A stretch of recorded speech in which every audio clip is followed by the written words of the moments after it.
Hey guys, tonight we drift into the amber dawn of ancient Ethiopia, where the air is still and your tongue is heavier than usual, not from sleep, but from the custom. You see, no one here speaks before their first sip of water, not the shepherd on the hill, not the grandmother grinding grains, not even the child chasing goats. Their mouths stay shut, as if stitched by silence itself, until that single, ceremonial taste touches their lips. You blink awake on a straw mat softened by time. The morning chill clings to your ankles. Outside, the earth is a crusty mosaic of ochre and brown, cracked gently like old parchment. You hear nothing but a donkey's muffled snort and the coo of a blue-breasted bird, but not a single human word. This isn't just a sleepy habit, it's a rite. That first sip of water marks the line between dream and wakefulness, between the world of spirits and the world of chores. You step outside barefoot, the ground still cool from the night. Everyone's awake, but no one talks. There's a peculiar reverence in it, like nature itself is waiting for the sun to approve your presence. So, before you get comfortable, take a moment to like the video and subscribe, but only if you genuinely enjoy what I do here. And if you're listening from somewhere far or very near, tell me your local time and where you're tuning in from down in the comments. Now, dim the lights, maybe turn on a fan for that soft background hum, and let's ease into tonight's journey together. Your hands grasp a carved wooden bowl, the kind passed down for generations. You walk to the communal well, where others wait in perfect, whispered procession. Eyes meet, nods are exchanged, but lips remain closed. Even greetings, normally spilled with cheer, are sealed tight for now. This is not the moment for words. The well is lined with stone, worn smooth by centuries of ritual. A boy, no older than 10, lowers a gourd on a frayed rope. It squeaks gently, a sleepy song as it descends. When it returns, full and glistening, he pours a ladleful into a clay pot and drinks. Only then does his mother murmur her first words of the day. Her voice cuts through the silence like a reed flute, soft, unassuming, inevitable. You follow suit, bringing water to your lips. It's colder than expected, biting, mineral-rich. But with that first sip comes permission. The mind uncoils, the throat clears, and conversation, finally, is allowed to begin. You exchange a coelom with an elder woman nearby. She nods, satisfied. You're officially awake. Historians still argue whether this tradition was religious or merely cultural. Was it tied to early Orthodox fasting rites, or perhaps a hangover from older, animist customs that believed sound could stir sleeping spirits? There's no firm answer, just thousands of years of silence broken by thirst. You sit near a cooking fire now, watching smoke unfurl toward a sky already shifting from peach to blinding gold. Someone finally laughs a short, dry chuckle at a joke told too late.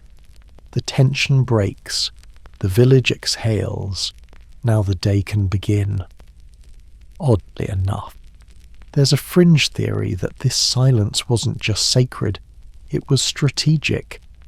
Some believe that in times of threat, morning silence helped families listen more acutely for dangers, from rival clans to wild hyenas.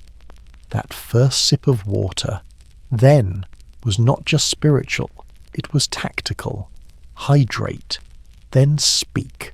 You don't make noise until your senses are sharpened and your feet are ready to run.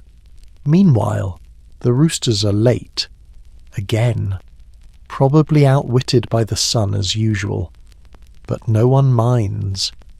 In a world where days are long and life moves to the pace of livestock, punctuality is more of a concept than a necessity. The goat herder beside you jokes that his rooster sleeps in more than his teenage son. You laugh, mid-sip. The village begins to hum. Mortars thud rhythmically as teff grain is pounded into flour. Chickens cluck indignantly at each other.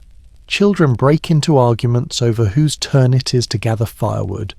You notice how quickly sound floods in, like a river let loose from a dam. But it never feels abrupt. There's an order to it, an unspoken agreement that noise has its place and its hour. You wander past a series of stacked stones marking old graves. The writing is long gone, but the placement of the stone still says something, perhaps more than words ever could. A small bowl of dried grass rests on one, an offering, maybe, or a reminder. In silence, even a handful of straw can mean something. There's something oddly modern about it all, isn't there? This idea that before you talk, you listen, that you wake up not with a scroll through notifications or a blurted complaint about sleep quality, but with stillness. Even now, your body feels slower, like your thoughts are walking instead of sprinting. You pass a woman painting symbols on her hut's exterior, circles within circles, dots in patterns that hint at stories. She glances up, still quiet, not because she has to be anymore, but because sometimes the hush is nicer than the noise. You sit beside her. She offers you a piece of injera, rolled tight like a scroll. You dip it into lentil stew, warm and peppery. You eat slowly, still not in a rush to say anything more, and why should you be? You've made it past the hardest part of the day, waking up, in silence. Without coffee, you probably won't survive this, right? But here you are, sipping water like an initiate into an ancient club of patient humans. You too have crossed the boundary from night to day, from dream to dust. The sun climbs higher, the goats get louder, the elders begin telling stories. But that first moment, the one where no one said anything until their mouths were ready, that one lingers, like a whisper stitched into your muscle memory. The morning ritual is complete. You've joined 1,000 years of people who greeted the day not with a yawn or a greeting, but with a drink, and only then, a word. You walk away from the village centre, bowl rinsed and drying in the crook of your arm, toward the hills that cradle the highland springs. The silence may have been broken, but the world hasn't gotten much louder. Even when people speak now, they do it softly, like the land might overhear and decide it prefers quiet. The trail to the springs winds between fields of barley and spindly enset trees. Their broad, green leaves sway slightly in the breeze, like enormous fans waving off the heat before it arrives. You pass 2 women walking barefoot, each carrying a woven basket filled with herbs. They nod and hum in greeting, a sound that vibrates more than it rings. There's a tune to their movement, like footsteps in a practiced rhythm passed down through generations. The spring is no grand waterfall. It's barely more than a drip-fed pool carved into the rock, shallow but pure, surrounded by tufts of grass and the kind of moss that makes you question whether velvet is a naturally occurring phenomenon. You crouch to drink again, not from necessity, but ceremony. This water has passed through mountains, filtered through soil, waited decades to greet you. You might as well be polite. The elders claim some of these springs remember everything. Not in a scientific sense, of course, but in a mythic one. They say water holds stories, that each droplet has passed through someone's mouth 100 years ago, that your grandmother once drank this very same sip before whispering a wish into it. Scholars argue over whether these tales are metaphor or misunderstood geology, but even scientists have to admit the water here tastes old, not stale, just wise. Behind you, a stone bowl sits at the base of a fig tree. It's cracked and smooth, its inside darkened from years of offerings. A gourd here, a coin there, sometimes just a single white flower. People leave tokens before taking water, as if bartering with nature itself. You add your own gift, a sliver of bark from a tree struck by lightning last summer. You don't know if it matters, but it feels right. Back near the village, others are collecting water too. The containers vary, some carved from calabash gourds, others from fired clay, and a few from metal pots scavenged or traded along the ancient caravan routes. One girl carries hers on her back, secured by a leather strap across her forehead. She barely breaks a sweat. A fringe theory emphasis on fringe claims these traditional water routes were once part of a vast, coded map, a network not just of hydration, but of hidden knowledge. Certain springs only visited on holy days, others avoided during eclipses. There's no hard evidence, but in a land where roads aren't always written, and paths remember things people forget, it doesn't sound too far-fetched. You find a smooth rock shaded by eucalyptus, and sit for a while. Around you, people fill their vessels and speak in soft burst stories about goats, neighbours, marriages, dreams. No one lingers too long. Drawing water is a necessity, but it's also a kind of pilgrimage. You make the journey, you receive your portion, and then you return. One man finishes early and begins stacking flat stones into a small tower nearby. He balances each one with great care, the topmost swaying before settling into place. He doesn't say why he's doing it. Maybe it's a marker, maybe it's art, maybe he's just bored. That's the beauty of a culture not obsessed with over-explaining things. Back home, you'd Google the purpose, find 10 contradicting answers, and still never feel satisfied. Here, a pile of stones is just that, and maybe something else. It doesn't have to declare its meaning.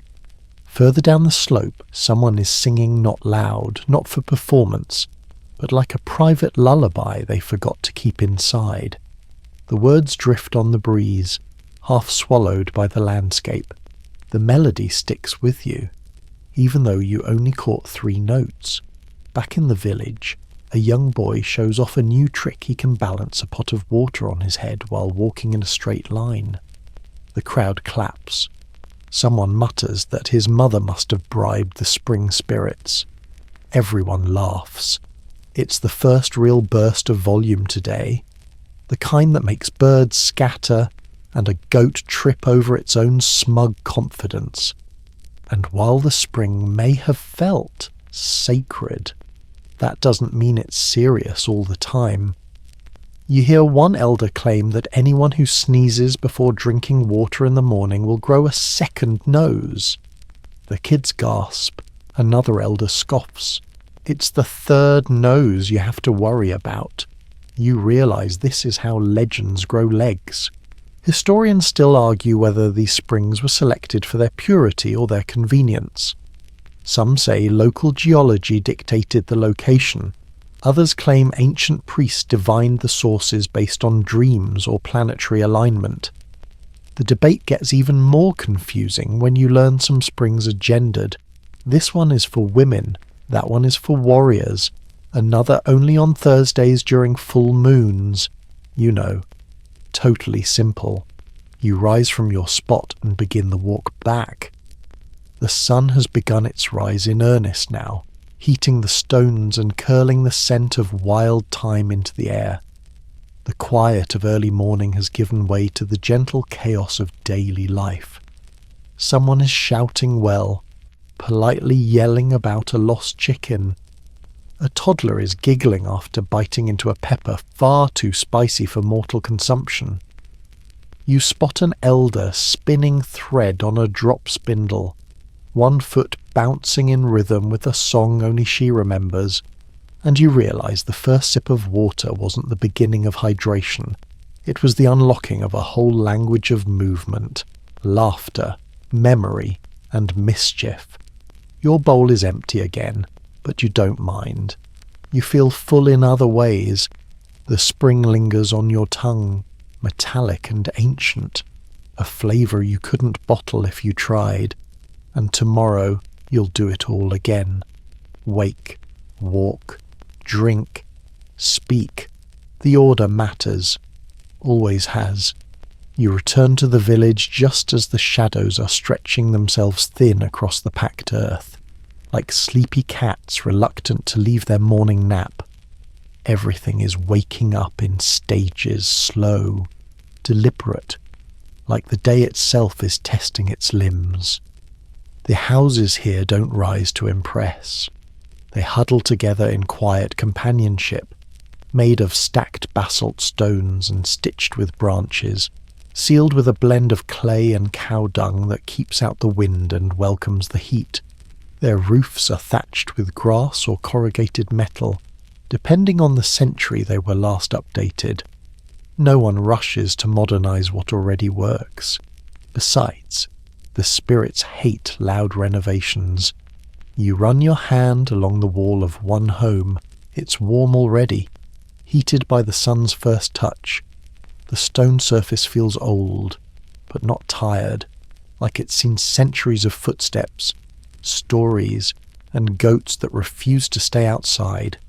Inside, it's dim and cool. A single window filters light like honey through cloth, landing in soft pools on the floor. A few clay pots rest in the corners, and hanging above them are bundles of dried herbs, their fragrances competing like rival cousins. No one knocks in this village. You announce yourself with a low cough, maybe a stomp, and a moment's pause. Words are rarely wasted on doors.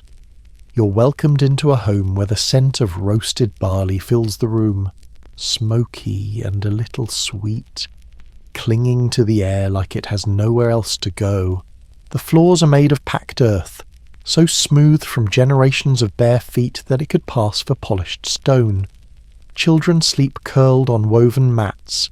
Elders sit on carved stools, backs straight, eyes half closed, not napping, just listening to the house breathe. There's something sacred about stone homes in this region. They don't just shelter, they remember. A quirky belief passed between grandmothers says if a stone falls from your home's wall, it's not poor construction. It means the house is trying to tell you something. Maybe someone's been disrespectful. Maybe there's a blessing on the way. Or maybe the goats got in again. Either way, you don't ignore it. You pick up the stone and whisper an apology just in case. You leave that house and pass by another. A rooster struts along its rooftop like he owns the village. He crows again, very late and very proud of himself. Someone from inside throws a pebble not to hit, just to remind him he's not the only one with lungs. Now you're walking toward the edge of the village, where houses begin to thin and the landscape opens into steep terraces. The pattern of the homes is never quite uniform. Some lean slightly to the east, chasing shade. Others hug the land's curves like they were grown rather than built. A few are painted simple ochre designs, sometimes crosses, sometimes spirals, sometimes handprints. It's unclear whether they're protective symbols or just someone showing off their surprisingly good brushwork. Historians still argue whether these motifs were linked to religious symbolism or just aesthetic flair passed down as village tradition. You notice something interesting as you walk. No one is stomping. No one is shouting across courtyards. Even the children, usually prone to full volume enthusiasm, speak in moderate tones, The homes demand it. In these narrow alleys, sound bounces, so you speak softly or risk starting an accidental echo war. You enter one of the older stone homes, marked by its sunken doorway and an iron pot so seasoned it could probably tell you a bedtime story. Inside, a woman grinds grain with a stone mortar, rhythmically pressing and turning. Her hands move with the memory of 1,000 mornings. She hums a tune older than the Empire of Axum. It's not for you. It's not even for the grain. It's for the stone, to keep it working in harmony. There's a curious piece of local folklore that if you grind grain in silence, the bread comes out bitter. So people sing not for show, but because the stones themselves are picky.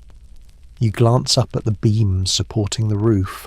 They're eucalyptus, laid across the stone walls, bound with twine and patience. Some of them sag, but no one's too worried. If it hasn't collapsed in 300 years, odds are it won't today. Besides, the ceiling is high enough for air to circulate, but low enough to trap heat during cold nights. Everything in this house says we've thought this through. You're handed a bowl of porridge thick, steaming, slightly sour from fermentation. You scoop it up with a piece of flatbread. It's humble but hearty, like most things here. A toddler clambers into your lap uninvited, offering you a carved stick and the world's most solemn stare. You accept both. This seems to satisfy her. And then comes the mid-morning lull. Not a nap, not quite, but a slow down.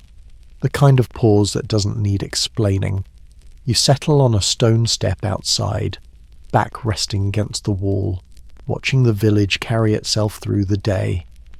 One woman balances a pot on her head while weaving with her hands. A man sharpens a blade against a curved rock while arguing with a chicken. The chicken wins. A fringe belief claims that if a chicken stares at you too long without blinking, it means someone is thinking about you in another village. Whether lovingly or not is left unclear. You suddenly feel very judged. The architecture of these stone homes is deceptively sophisticated.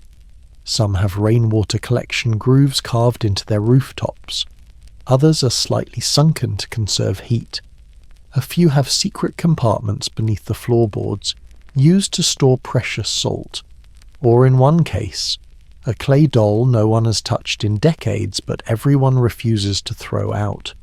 She protects the house, one elder says, and also judges your cooking. Historians debate how much of this stone design originated locally versus how much was influenced by contact with other civilizations, Arabian builders, Egyptian traders, maybe even wandering Romans. The Axumites, after all, were not isolated. They were connectors. But still, there's something unmistakably Ethiopian about the way these homes sit on the land part of it, not imposed upon it. You doze off for a moment in the doorway, listening to bees buzz lazily nearby and a distant goat throw a tantrum. The stone behind your back radiates warmth. You think, for a split second, that if you had to explain this feeling to someone from another world, you wouldn't use words. You'd let them sit here, just like this. No grand architecture, no marble temples, just this stone, silence, and the gentle hum of a house alive with memory. Later in the morning, just as the heat begins to gently press its palm against your shoulders, you notice something curious. A small group of elders sitting in a shaded courtyard, chewing, not eating, chewing.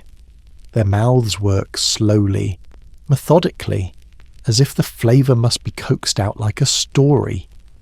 The thing they're chewing, it isn't food in the traditional sense. It's something more mysterious, more ancient. You ease closer, settle nearby, and someone hands you a small, greenish clump wrapped in a leaf. It's bitter like biting into the memory of a plant. You try not to grimace, and they laugh gently. You've just been introduced to cat, or at least its predecessor. This particular version isn't the modern stimulant known today, but a fermented leaf-based concoction said to sharpen thoughts and deepen dreams. People don't swallow it, really. They just chew and think, and sometimes, if they're in the mood, tell stories that start with, "You didn't hear this from me," before coffee as we know it arrived in steaming cups and buzzing cafes. The highlands had something else entirely, a practice, a ritual, a plant-based patience exercise. The energy it gives isn't the type that makes you bounce your knee. It's the kind that loosens your tongue and deepens your gaze. You feel your breath slow. The taste is odd, but not unpleasant, like sour bark with a hint of something herbal and vaguely dangerous. There's a theory, well, a semi-respectable one, that this ancient chewable blend is actually the grandfather of modern coffee culture. Not the beans themselves, but the social fabric around them.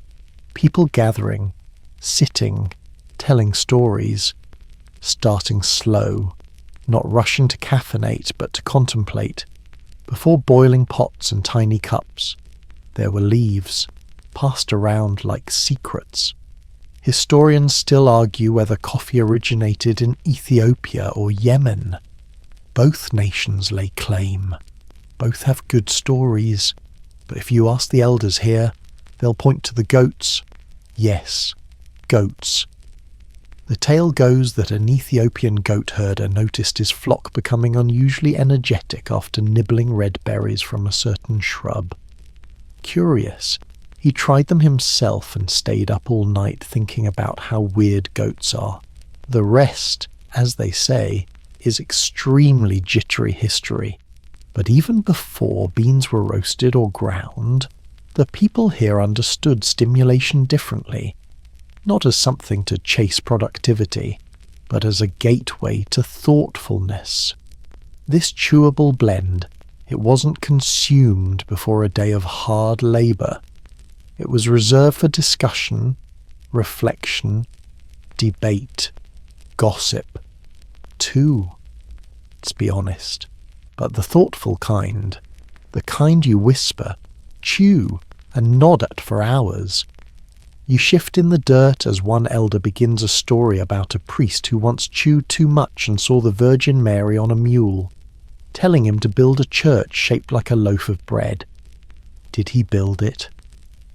The story never says, but to this day, one church nearby does look suspiciously like something you'd butter and serve with lentils.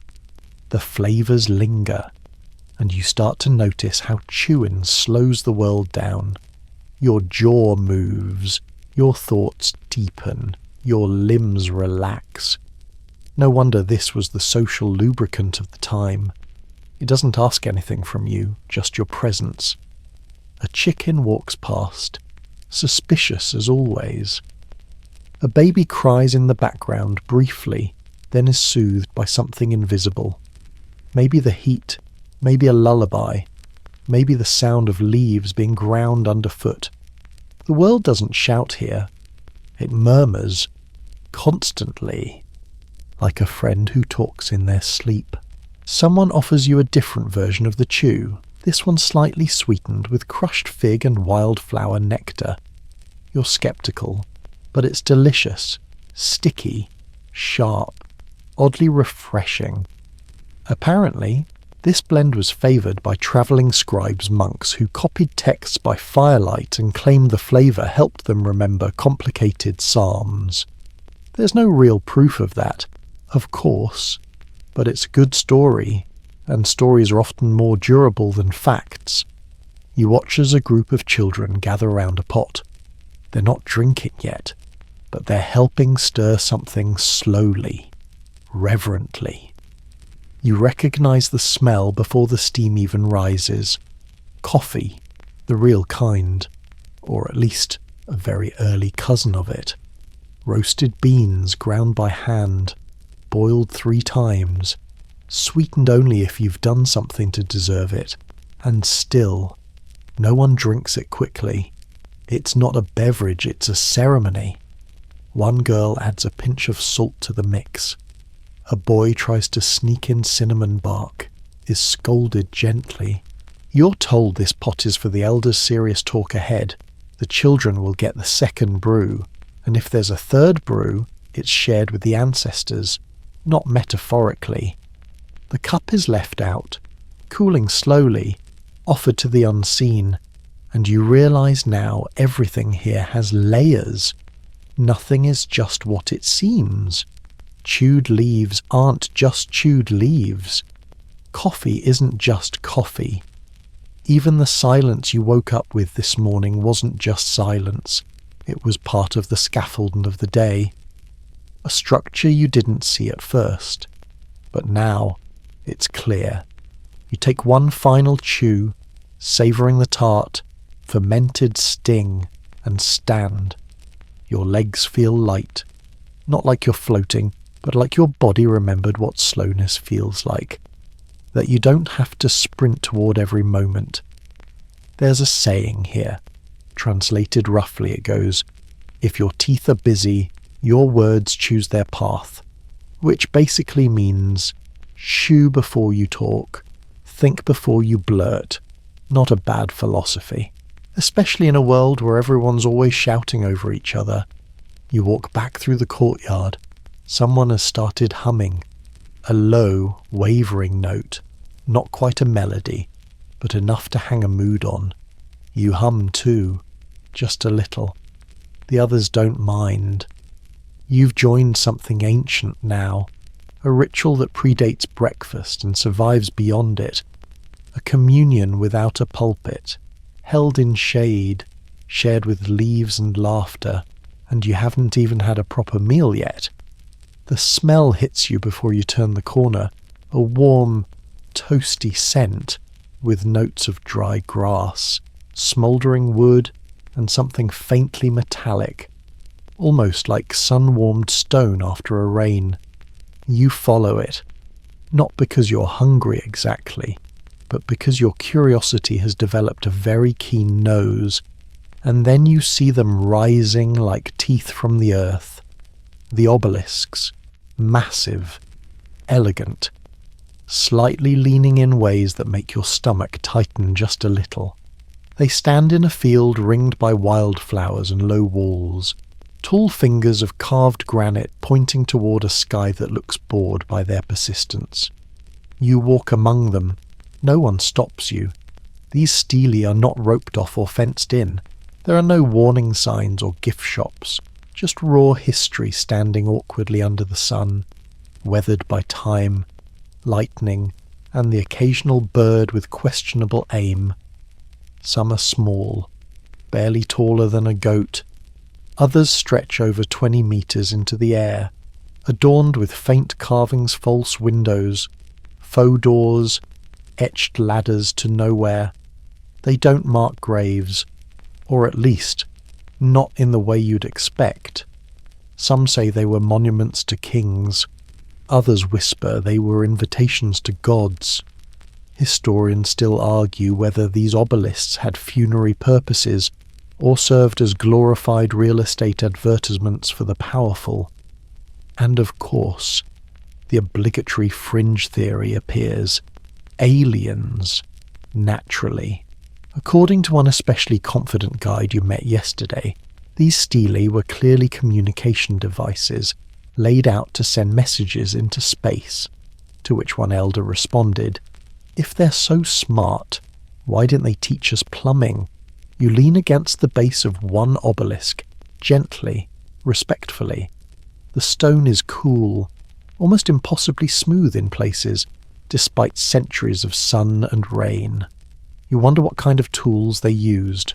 Bronze chisels, diamond-tipped dreams, determined fingernails. No one quite agrees.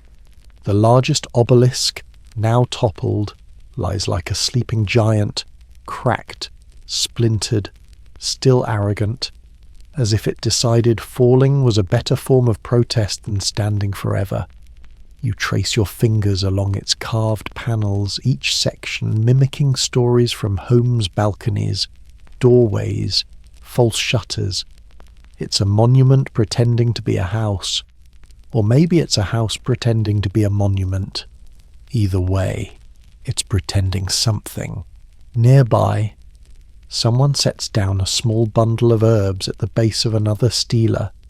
You ask why. They shrug. It listens. That's all they say. That's all they need to say. A low breeze blows through, whistling around the stones like a curious spirit with nothing better to do. You close your eyes and hear it differently now, a kind of language, not words, exactly, just a suggestion, like the air is remembering something you've forgotten. One child runs between the pillars, tracing a racecourse only she can see. Another stops abruptly and kisses the ground beside one of the shorter stelae. When asked why, she says, "Because my mother said it's older than lies." You pause at that.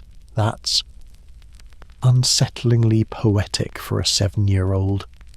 Some of the obelisks are marked with Gies script faint, curling letters like vines grown from ink. You can't read them, but you don't need to. The intention lingers, even if the words don't. It's the kind of writing you feel in your ribs, not your eyes. A priest walks by, robes fluttering, staff tapping. He nods toward the stones, then toward you. They are not just stones, he says. They are memories taller than men. You don't ask what he means. There are times when silence is the better answer. You wander a bit farther to the edge of the steely field, where the stone gives way to grass and dirt again. Here, a small stone altar sits unguarded. It looks unremarkable, but someone scratched a sunburst into its centre. Burn marks ring its edge. A local tells you that, long ago, newly married couples would place their hands there at sunrise, hoping for blessings, but only if they didn't speak during the walk from their home. If they made it here in silence, the sun would hear them. You imagine that walk quiet, breath shared, hands sweating, and then the light of dawn catching both palms just right. It's oddly romantic, and only slightly terrifying. You turn back toward the obelisks, now casting long shadows that resemble fingers reaching across the ground. You feel small, not in a bad way, just properly scaled. It's hard to say how these monuments came to be here. Most scholars point to the Aksumite Empire, one of the most powerful trade dynasties of the ancient world. They had gold, ivory, incense, ideas. They minted their own coins and wrote in languages still being deciphered. They spoke to Rome, to India, to whoever would listen across sea or sand. And yet, here in this quiet field, all of that feels impossibly distant. The coins are gone, the kings are dust, but the stones remain. You pick up a pebble and roll it between your fingers. It's nothing like the towering granite above you, but it fits in your hand. It feels like a piece of the bigger story, one you can take with you. You don't pocket it. That would feel wrong. You place it back. There's a last quirky rumour, a local one, that says if you fall asleep beneath one of the stelae on a new moon, you'll wake up understanding the language of trees. No one has tested it, because the ants here are ambitious and the goats are deeply nosy. But still, it's tempting.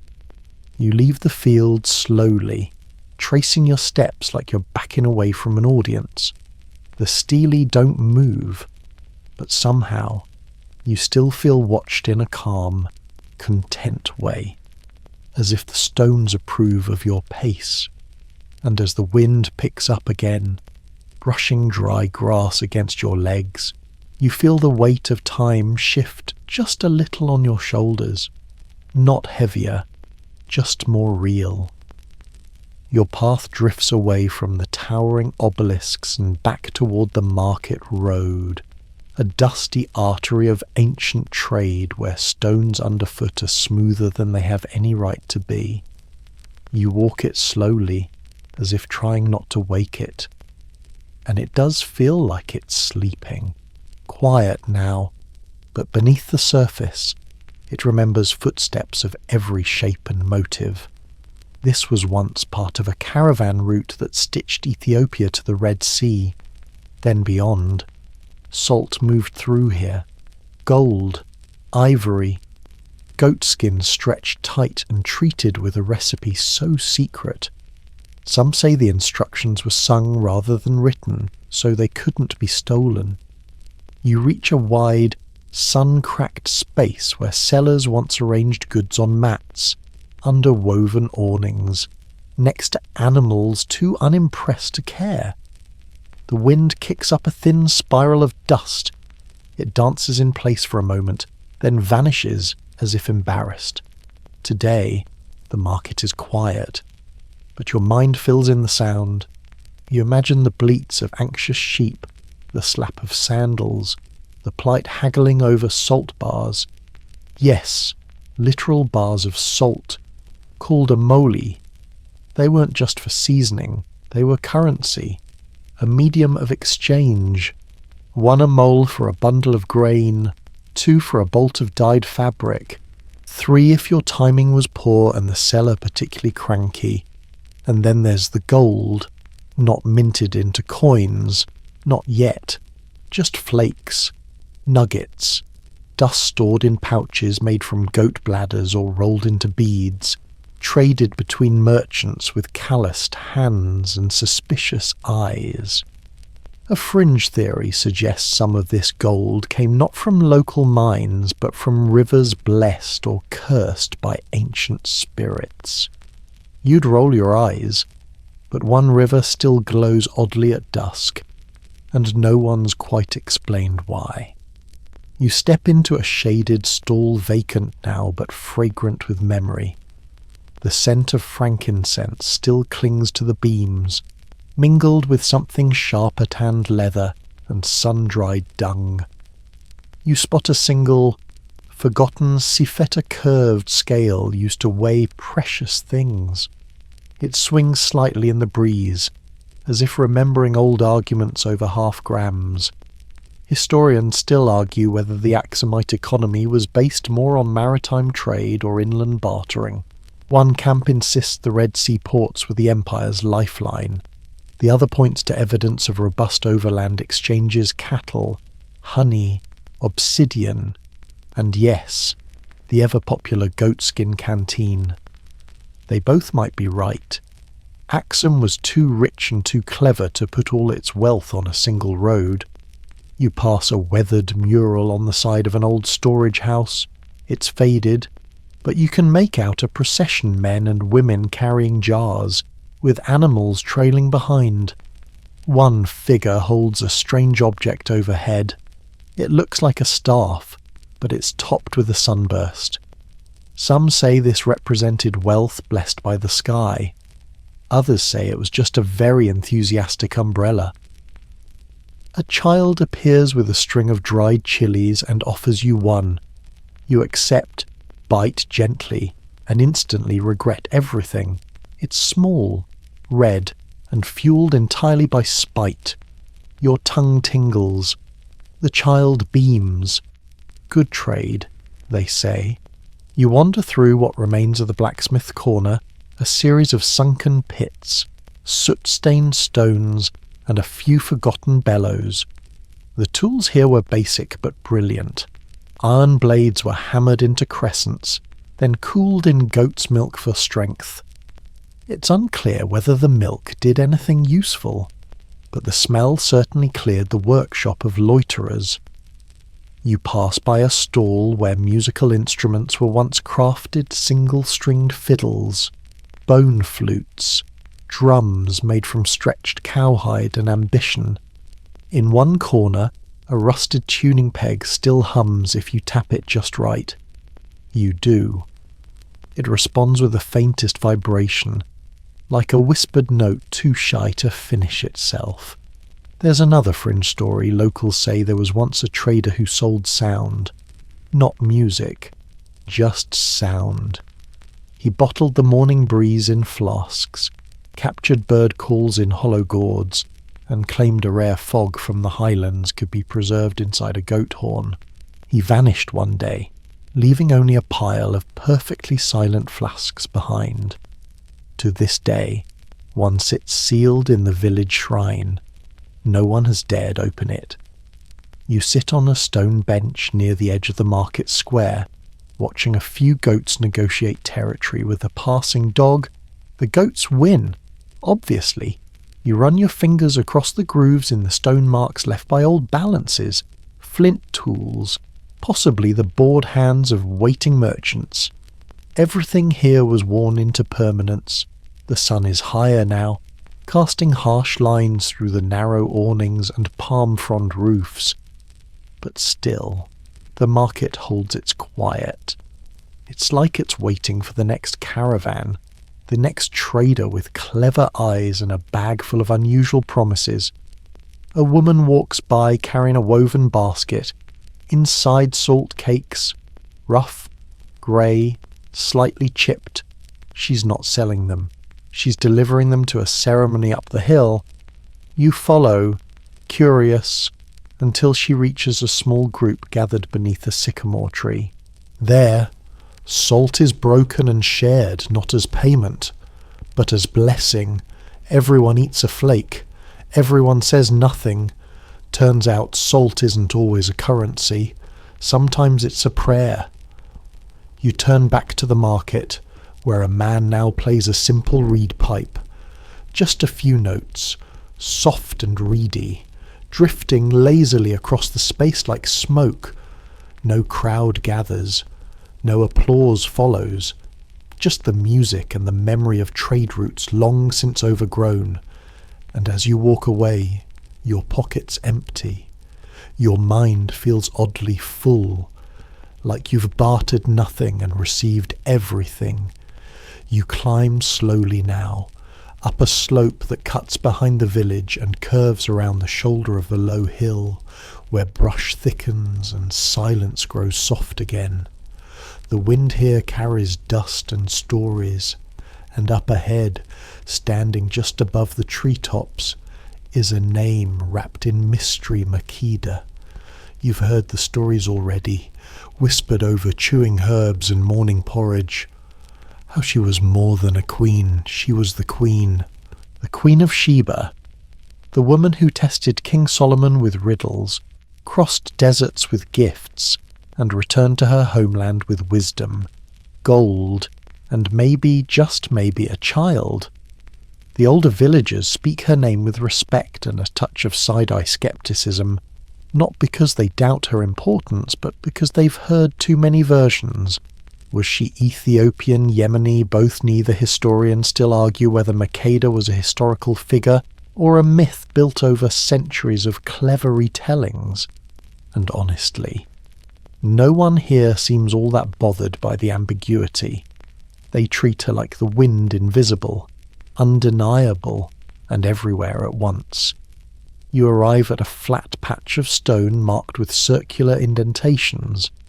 No one can agree what they're for.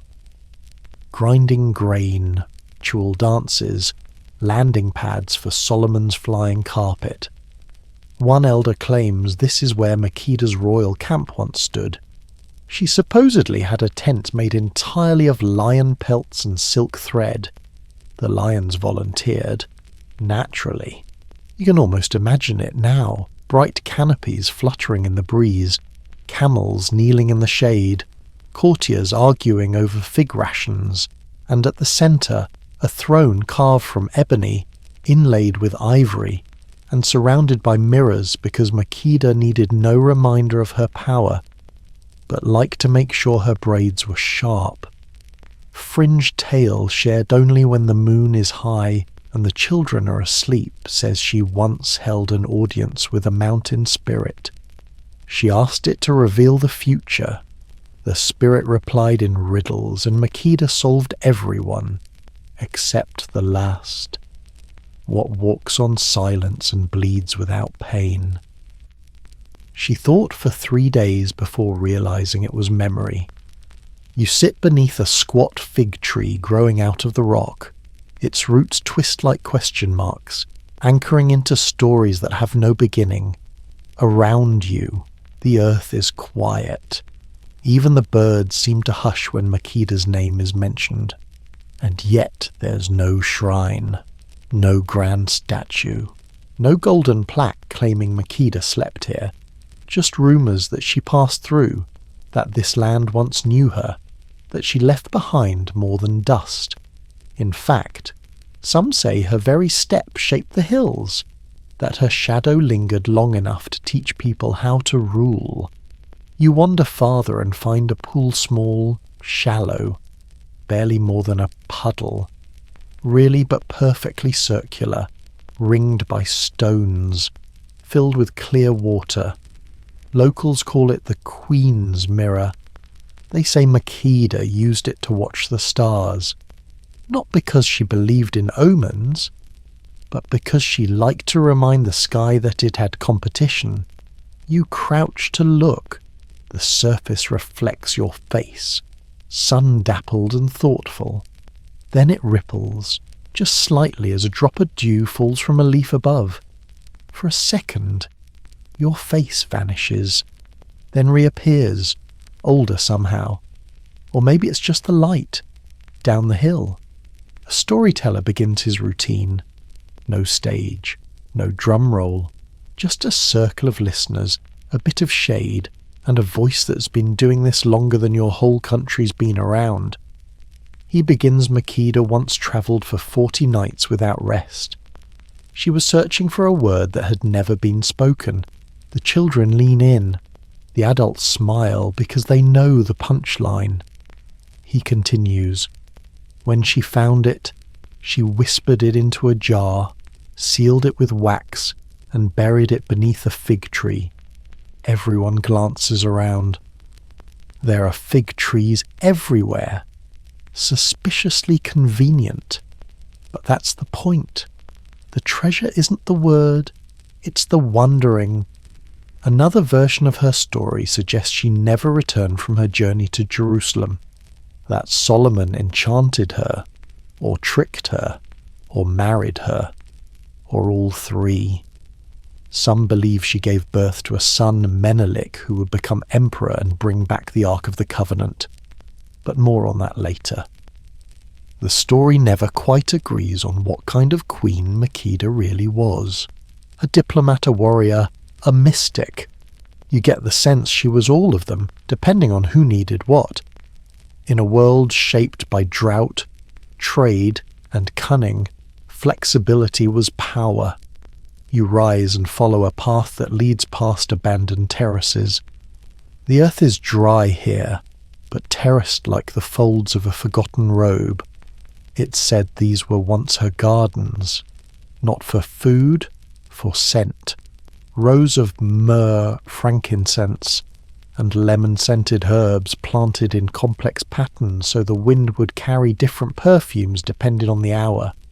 The theory is mostly dismissed by scholars, of course. But you walk through a stretch of hillside now and catch a sudden gust of something citrusy and strange. Coincidence, possibly, probably. But even you know that probably is where the best legends live. You sit once more at the edge of the slope, where the sun brushes gold across the valley below. You think of Makeda not as a queen, but as a presence. She may not have worn a crown, she may not have had a throne, but people are still speaking her name centuries later, which, in this land, is the highest form of royalty. You descend the slope slowly, the air warming as the trees thin and the red earth reappears beneath your feet. The trail dips and curves, winding towards something carved not from imagination but directly into the living rock, like the land itself whispered, "Make a church," and someone replied, fine, but only if I don't have to build it on the ground. Ahead lies Lalibela, or at least a shadow of it. Not the bustling pilgrimage site it becomes during high holidays, but the quieter side, the dustier path, the side entrances, the moments between footsteps when history exhales. The churches here aren't built in the usual sense. They're excavated, carved downward into volcanic tuff, as if the world's deepest thoughts were made into architecture. You approach the edge of a trench and look down the Church of St. George, cross-shaped, symmetrical, immense. It's hard not to blink twice, just to make sure you're not imagining it. You descend a narrow passage. Stone walls rise beside you like canyon faces. It's cool in here, the air thick with ancient incense and echoes. Your sandals crunch softly against a floor worn smooth by pilgrim feet. In a small alcove, someone has left a bundle of straw tied with blue thread. You don't ask why, you just nod. There's a story that angels built these churches, that King Lalibela was told in a dream to recreate Jerusalem, stone by stone, vision by vision, and that each night, while his craftsmen slept, celestial beings came down and continued the work with perfect precision.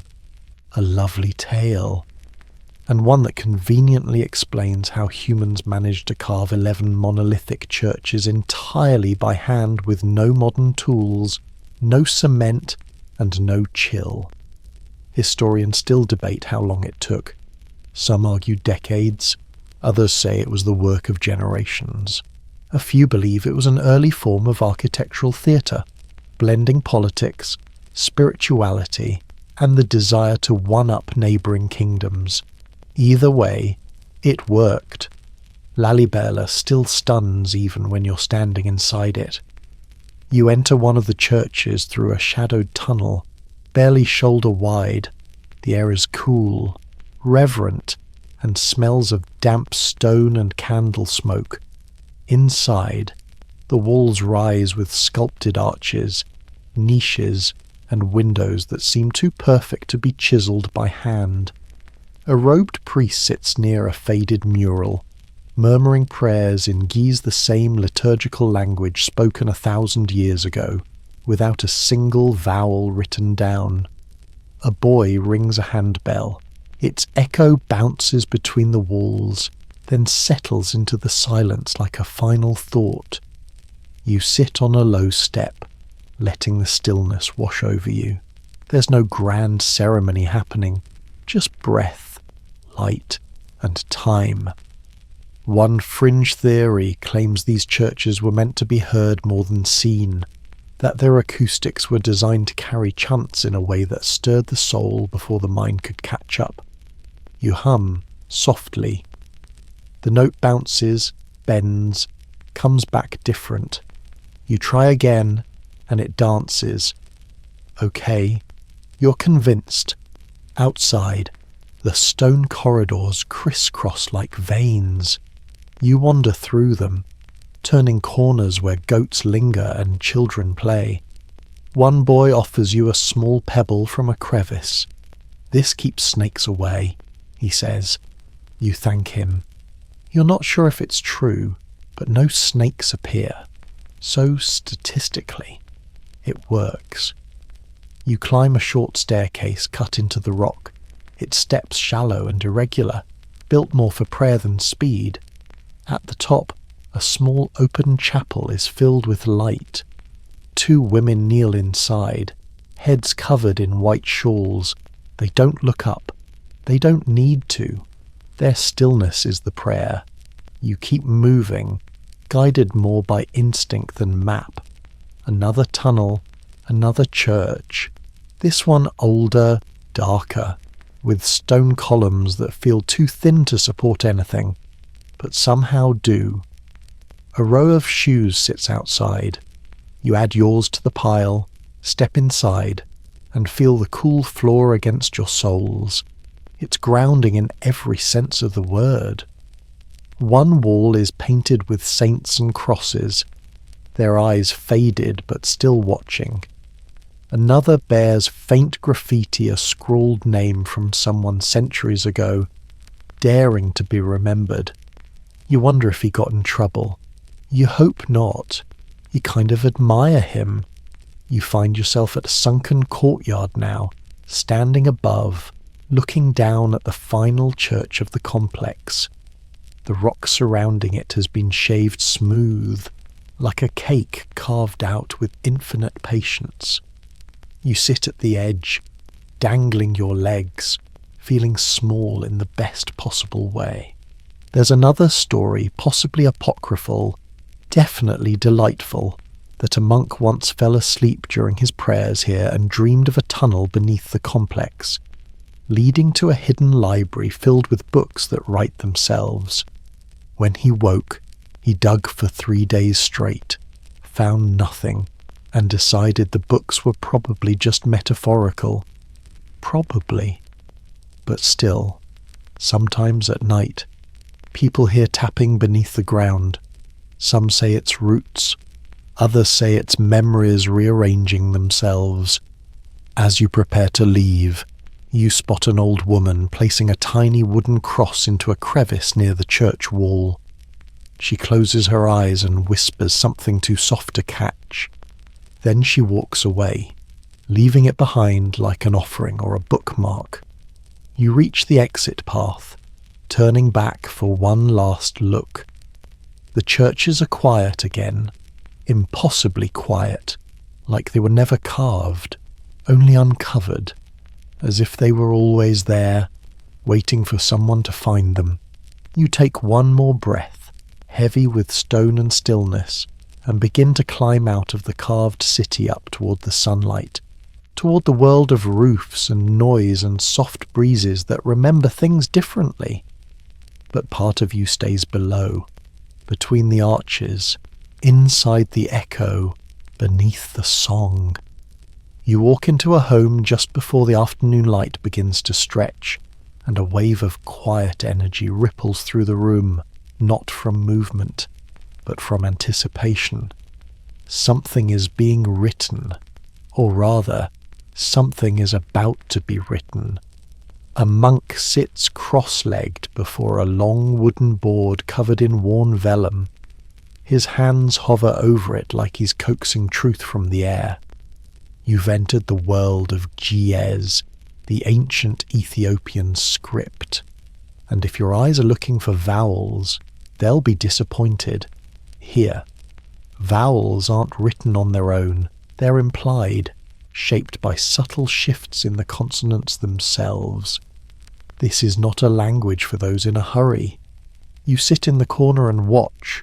The monk dips a carved reed into dark ink, made from soot and crushed berries.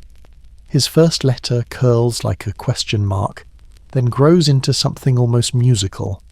You're not sure what it says, but the flow of it is hypnotic-like, watching someone draw sound. Historians still argue whether Giez evolved purely in isolation or absorbed shapes from South Arabian scripts. Either way, it became its own thing, more than just a writing system. It was an anchor, tying generations together. Even now, it's used for religious texts, scrolls, and chants that echo in mountain chapels long before the words are understood.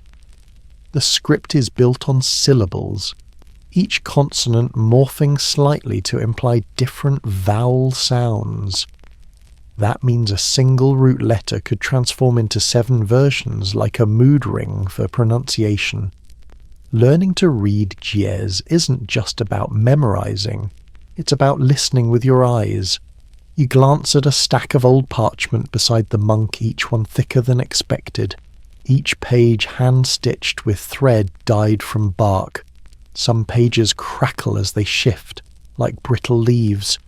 You ask gently what's written there. The monk smiles. Psalms. And someone's grocery list, but mostly psalms. He gestures for you to look closer. One page bears red ink, used only for names of God, or for headings so serious they could wake the dead. The page smells like leather, ink, and the passing of time. You touch the edge. The monk doesn't stop you. He understands that reverence isn't always loud. Outside, you hear the distant sound of cattle bells and someone pounding grain. Inside, the room hums with intent. A younger boy now practices copying letters, his tongue poking out slightly as he concentrates. Every now and then he makes a soft grunt of frustration, wipes the ink off the slate, and begins again. There's a quirky superstition here that says if you write the name of a saint incorrectly 3 times, the saint will visit you in a dream and correct you with a rolled-up scroll. It's happened, the boy mutters without looking up. You watch as he finally completes a line, then holds the slate up proudly. It's crooked, smudged, a little chaotic, but beautiful. He grins. The monk nods. There's another fringe theory one you overheard near the salt market, that some scrolls in ghee contain secret healing codes, that if chanted properly they can cure ailments of the body and the heart. Naturally, the official clergy insist that's nonsense, but they still hum certain lines 3 times before sunrise, just in case. You move toward a small chest in the corner, inside ancient writing tools. Reed pens wrapped in twine, ink stones polished like river pebbles, scraps of bark etched with practice lines, even a quill shaped from an eagle's feather broken now, but once worthy of royal decrees. Geese wasn't just a language, it was an identity, a way to frame the world. Even now, monks chant entire books from memory, their voices rising in rhythmic waves that carry meaning even when you don't know the words. You hear it now from the next room, a low, melodic repetition, a single phrase, sung again and again until the stone walls seem to sing back. You sit down and try tracing a letter in the dust. It spirals a little, unsure of itself. Still, it feels alive, like a seed. Some letters look like dancing figures, others like crescent moons. None of them are rushed. There's no such thing as scribbling in this script. You either write with care or you write something else entirely. You ask the monk how long it takes to master it. He smiles and holds up all 10 fingers, then all 10 toes, then shrugs. You're not sure if that's years or lifetimes. One wall of the room holds a scroll case made from carved wood, covered in soot from years of incense smoke. The case contains a magic scroll kitab. These are sacred, protective texts written for healing, for warding off the evil eye, for ensuring safe childbirth or safe travel. The ink often includes crushed herbs or animal parts. One, famously, had goat blood and honey mixed in. Another, supposedly, used powdered meteorite. That scroll is lost, or hidden, or maybe it walked off on its own. You gaze at one kitab, unrolled halfway, filled with spirals, stars, crosses, and lines of gaze so tight they look like rope. A woman once wore this under her clothing every day for 70 years. They say, never got sick, died in her sleep at 1:02 after saying, "I think that's enough." Outside now, the sun slants across the doorway. Light spills in, illuminating the reed pen the boy has just set down. He watches it glow, proud. You thank the monk with a hand over your heart. He nods, hands you a scrap of parchment bearing a single word in Gares. To remember, he says. You don't ask what it says exactly. Some things you're meant to figure out slowly, and as you step out into the sun again, the letters stay with you, not as text, but as shapes, as shadows, as gentle sounds your thoughts now seem to form without asking. The path you follow curls toward the mountains, where the air sharpens and the trees thin into crooked silhouettes. Up here, the breeze carries rumours more than dust, and you've come for the oldest rumour of them all, the Ark. Yes, that Ark. The Ark of the Covenant. Gold-plated, rod-bearing, 10 commandments holding legendary artifact of ancient Hebrew lore. The one Indiana Jones couldn't keep his hands off. The one some say lies beneath a church right here in Ethiopia, guarded by a single monk who has never been seen outside its walls. You pause at a rise where the road forks. One path leads toward Axum, the ancient capital of the Axumite Empire. The other disappears into shadow, leading to the Church of Our Lady Mary of Zion. You take the fork toward Axum 4 now because the full story needs context.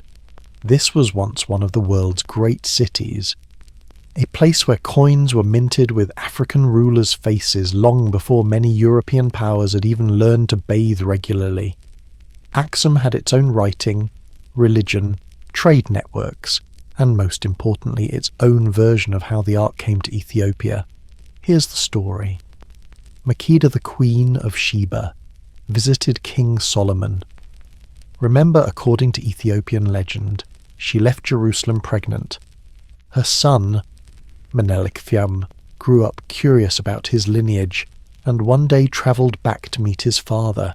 Solomon welcomed him warmly, offered him gifts, even asked him to stay. Menelik declined, but on his way back, one of his companions stole something, and not just something, the thing, the Ark of the Covenant. But here's the twist some say Solomon knew and allowed it to be taken, that the Ark had fulfilled its purpose in Jerusalem, and its next destiny lay elsewhere, hidden, protected, veiled in incense and mountain mist. Menelik returns to Ethiopia, Ark in tow. He builds churches, founds a dynasty, and the Ark, well, vanishes, not lost, just tucked away, allegedly, in Axum. You arrive at the edge of the city, where basalt stones form ancient walkways and mango trees grow like watchful sentries.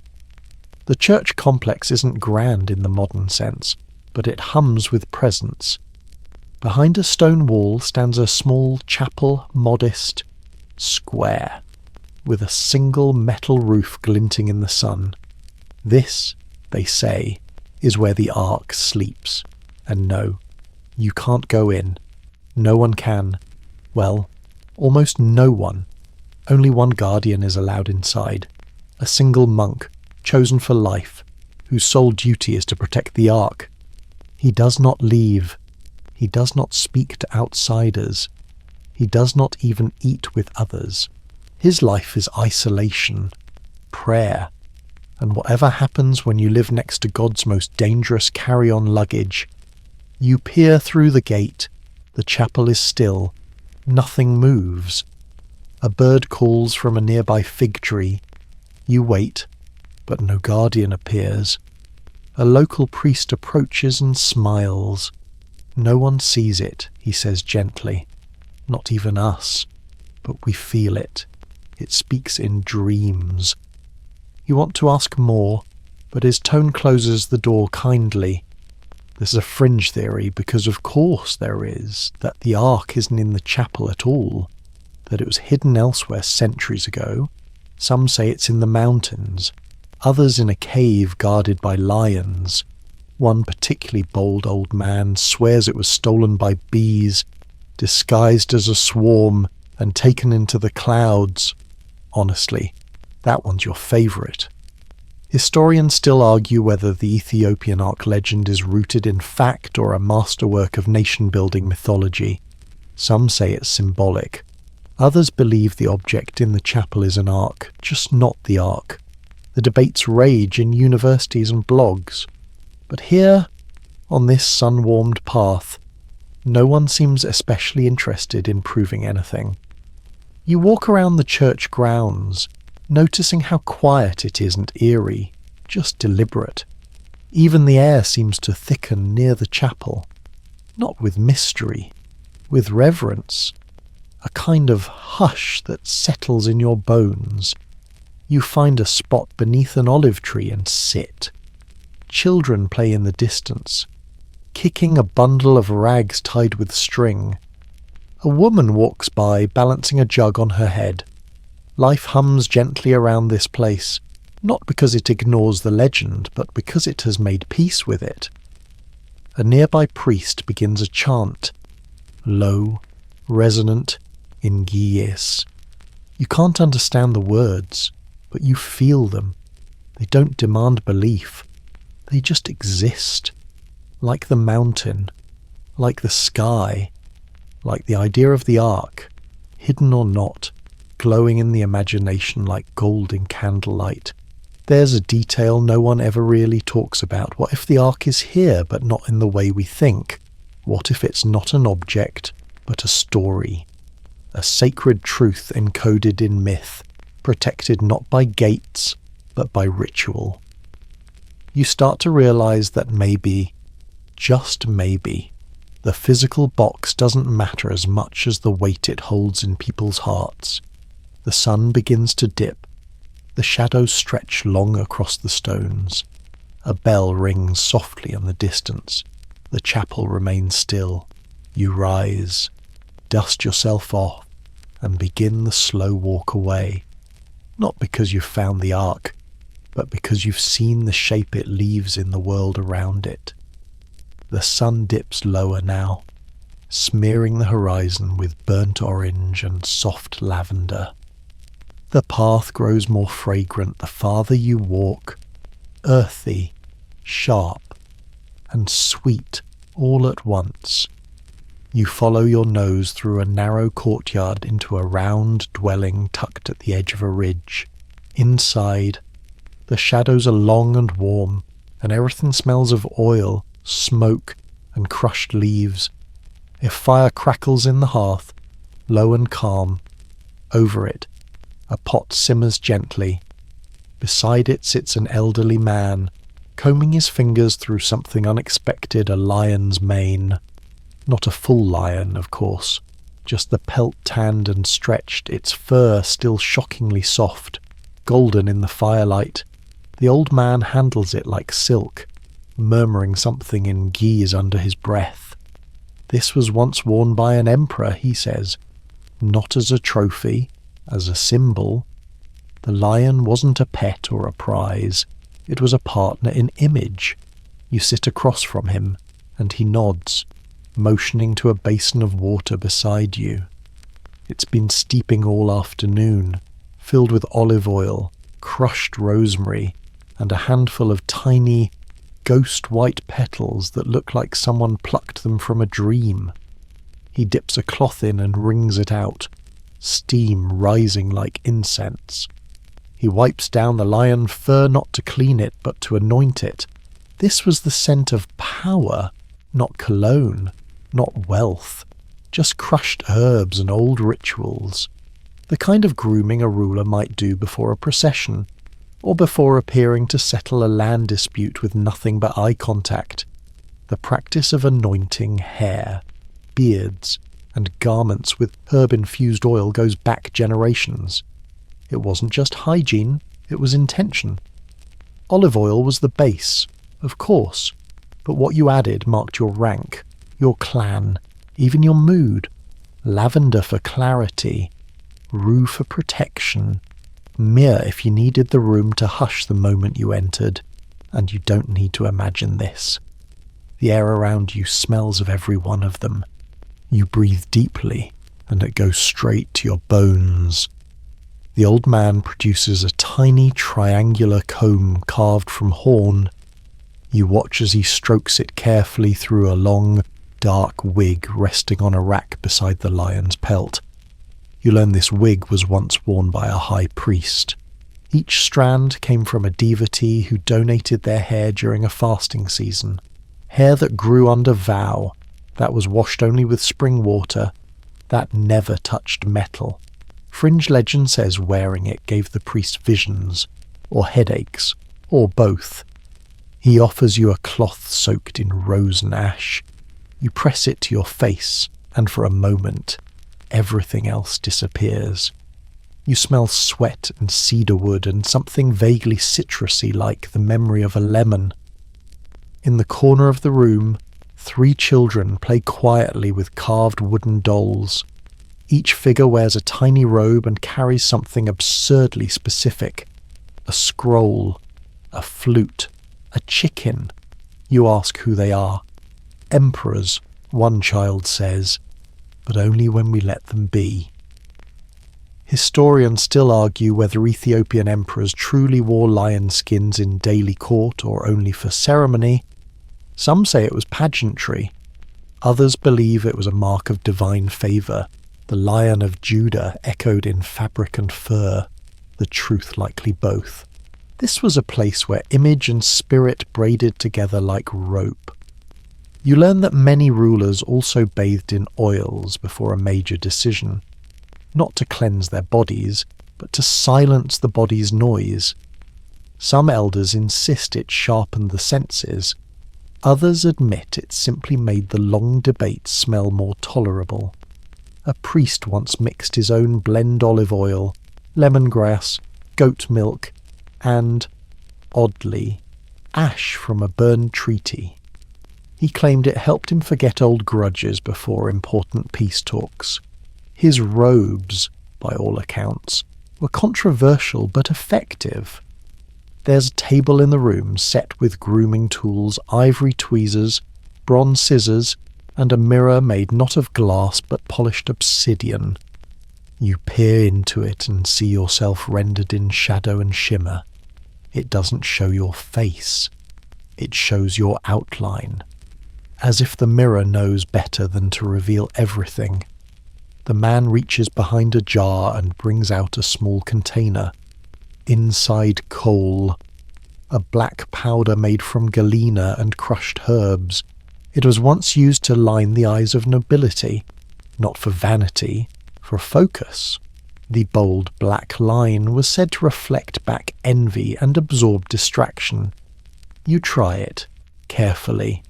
The world looks darker now, but also clearer, like a dusty lens just got wiped clean. You step outside briefly, into the cooling air, your face still tingling from the oil, your eyes rimmed in ancient charcoal. A goat blinks at you, hard to tell if it's impressed or deeply confused. Probably both. You return to the room, where the lion's mane has now been wrapped in linen. The children are asleep beside the dolls. The old man hums softly as he extinguishes the fire with a pinch of salt. Another old habit. Not to kill the flame, but to send it off with a blessing. You leave with a small pouch of scented ash, pressed into your palm without a word. You don't know what it's for, but somehow you'll know when it's time to use it. And as you walk down the path, your skin carries the weightless memory of oil and smoke. You feel taller, not because of pride, but because your scent says you belong to something older than mirrors. Your feet find the beaten path again, this time winding between tall grass and acacia trees, where birds flash like coins and insects murmur secrets you're not invited to hear. The land opens wide, warm and dry, and the breeze stirs gently as if it's testing you. You're headed to a place where words tread carefully and shoes, well, they're better left behind. You stop at a low, circular stone, its surface carved faintly with symbols. This is the threshold. Here, people remove their shoes before entering sacred space, but it goes deeper than just politeness or dust control. In many places throughout Ethiopia, shoes block energy, or so they say. If you wear them into a temple or shrine, you're not just tracking mud, you're muffling your spirit. You slip yours off. The ground is warm, textured, and weirdly reassuring, like it knows what it's doing. You enter a clearing where women gather around a central fire, low and glowing. Their feet are bare too. One of them meets your eyes, smiles, and raises an eyebrow toward your soles. Approved. She hands you a gourd painted with blue and black swirls, the kind that practically whispers. Don't ask what's inside. You take a sip tart, herbal, slightly bitter. The taste lingers on your tongue like a dare. It's called besso, a barley drink once reserved for fasting days and spiritual purification. Some say it clears your blood, others say it clears your dreams, but today it has another purpose. A woman dips her fingers into a bowl of ashes and begins drawing small symbols on your feet. Swirls, dots, and crescents that feel more like language than decoration. She doesn't explain, and you don't ask. You just stand there, letting your feet become part of a story you can't yet read. That's when she says it, quietly. Be careful where you step. The warning isn't about snakes. You see, in these highlands, not all paths are physical. Some are emotional, spiritual, ancestral. And the wrong footfall, especially barefoot, can stir something best left sleeping. A fringe belief held by a few village elders is that the soil here remembers footsteps, not metaphorically, literally. That it can tell if you walk in peace or arrogance, and that those who tread carelessly might find their dreams looped into knots. You follow the path deeper into the grove, your bare feet now dusted with sacred ash. Every step feels softer somehow, even though the ground is the same. You pass a small altar made from stacked stones and dried roots. A gourd of honey wine rests at its base, unopened, an offering, or maybe bait. Who's to say you hear the low murmur of a chant not singing, not quite humming, coming from the left? A man in a white shawl sits cross-legged, eyes closed, a bowl of water beside him. You don't interrupt. You don't even blink too loudly. He's listening for something. You can tell. Whether it's the wind or a response from beyond, you're not sure. Then he opens his eyes and points. You follow the direction of his finger to a tree-twisted hollow, still somehow alive. Around its base, dozens of small bundles hang like ornaments, threads, feathers, bones, beads, even one curious-looking sock. This is where curses are undone. Yes, curses. Someone explains, softly, that the tree is considered a sort of confessional. You leave something behind, whisper what ails you, and walk away backward. If the curse follows, it's your fault. If it stays, you've been heard. You watch as a woman ties a red string around a branch, presses her forehead to the trunk, and walks away slowly.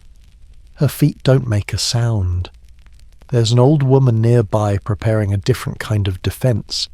She holds a carved amulet, small, black, shaped like a beetle, and grinds dried herbs into its hollow underside.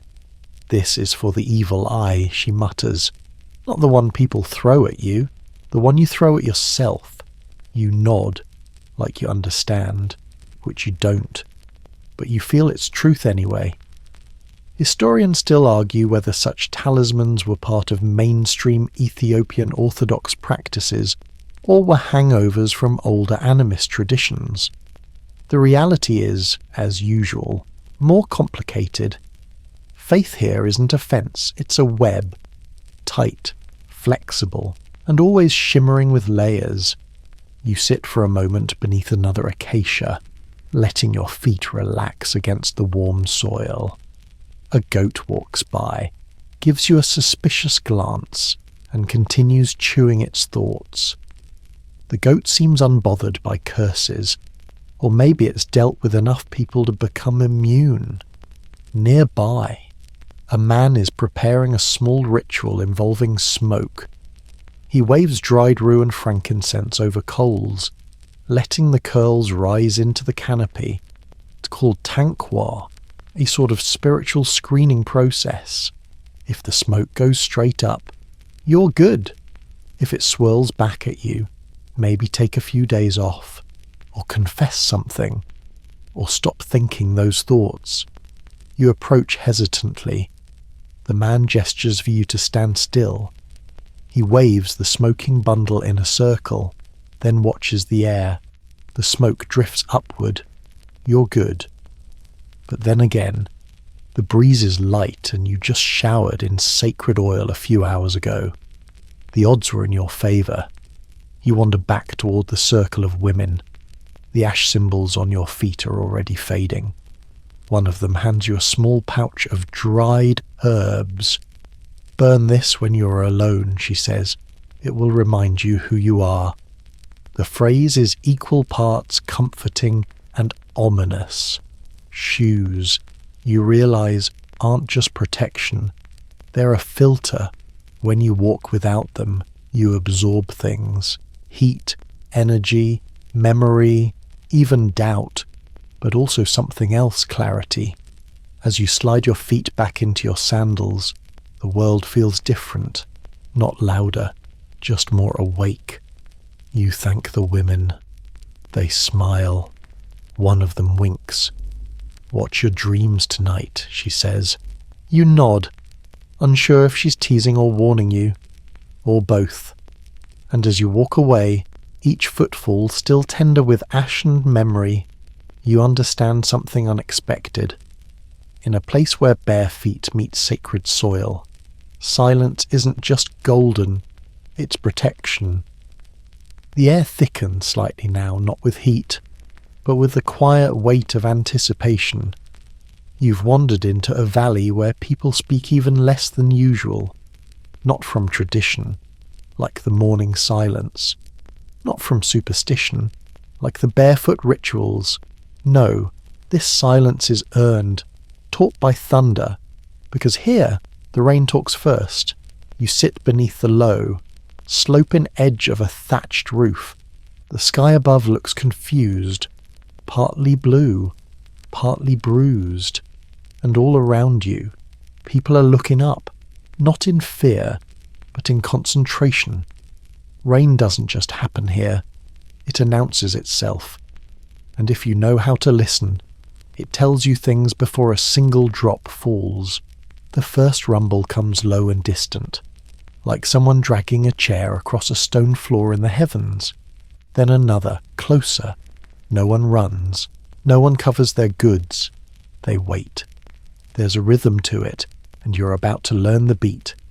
A woman beside you holds a bowl, turned upside down, and taps it with her fingers in sync with the thunder. She's not making music. She's reading the storm. 3 rumbles, 2 echoes, 1 high-pitched crack. She nods. North. That's all she says. You blink. What's from the north? She smiles. The Nile, or its messenger. This is a place where rain doesn't just fall, it instructs. People read it the way others read stock charts or election results. Will the river rise this year? Will the barley fatten? Will the soil crack or bloom? The sky has the first word.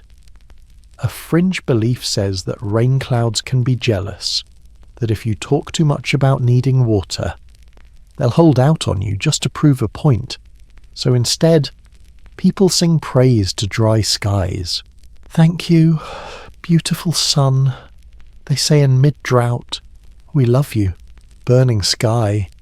It's reverse psychology on the weather, and sometimes it works. You walk along the edge of the village, where old men have gathered under a fig tree. One leans on a cane made from lightning-struck wood. He claims it gives him insight into storms. He can feel the thunder before it arrives. "In my knee," he adds, pointing. "Right here."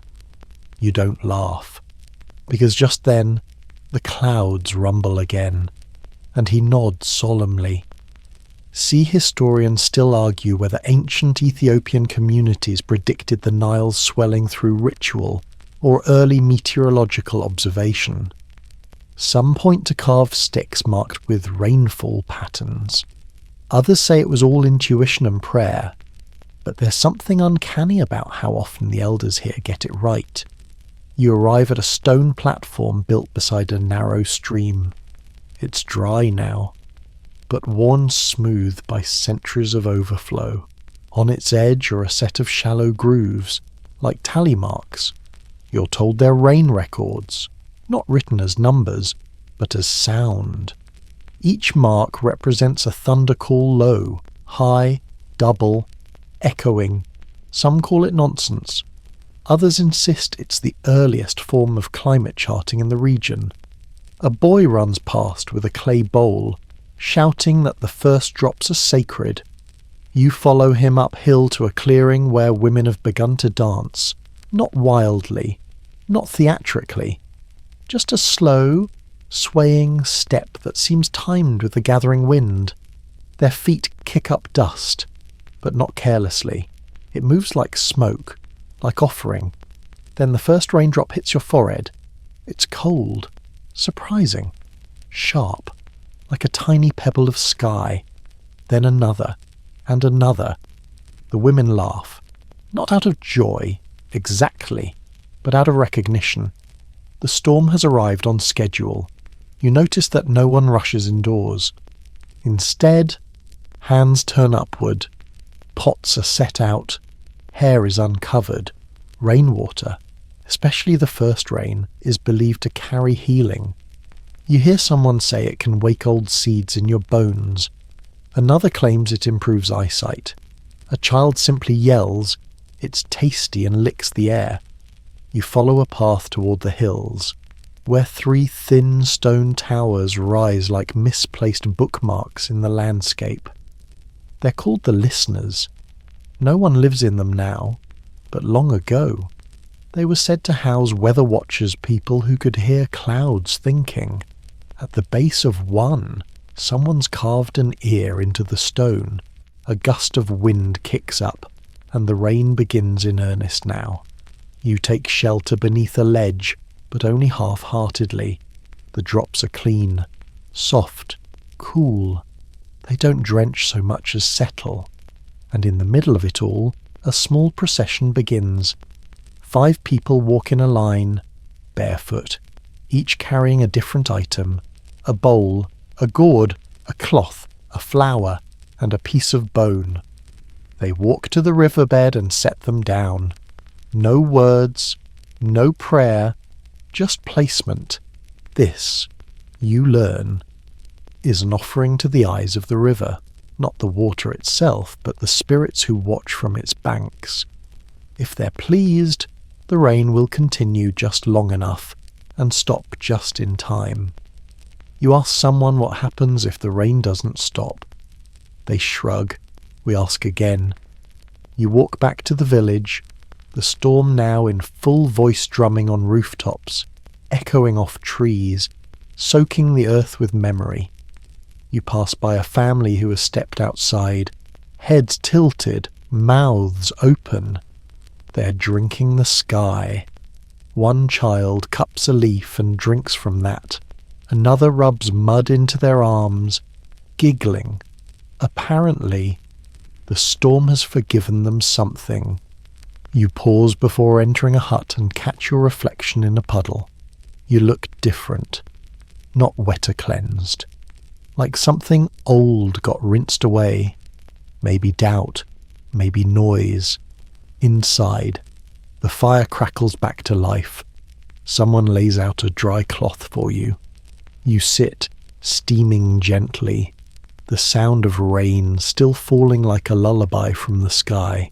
And through the open doorway, thunder rumbles again, soft this time. Not a warning, a goodbye. Morning returns, quieter than you expected. Not the deep silence of ritual or the heavy pause before the rain, but something stranger at market that moves without speaking. You blink against the early light as you approach a flat clearing near the river bend.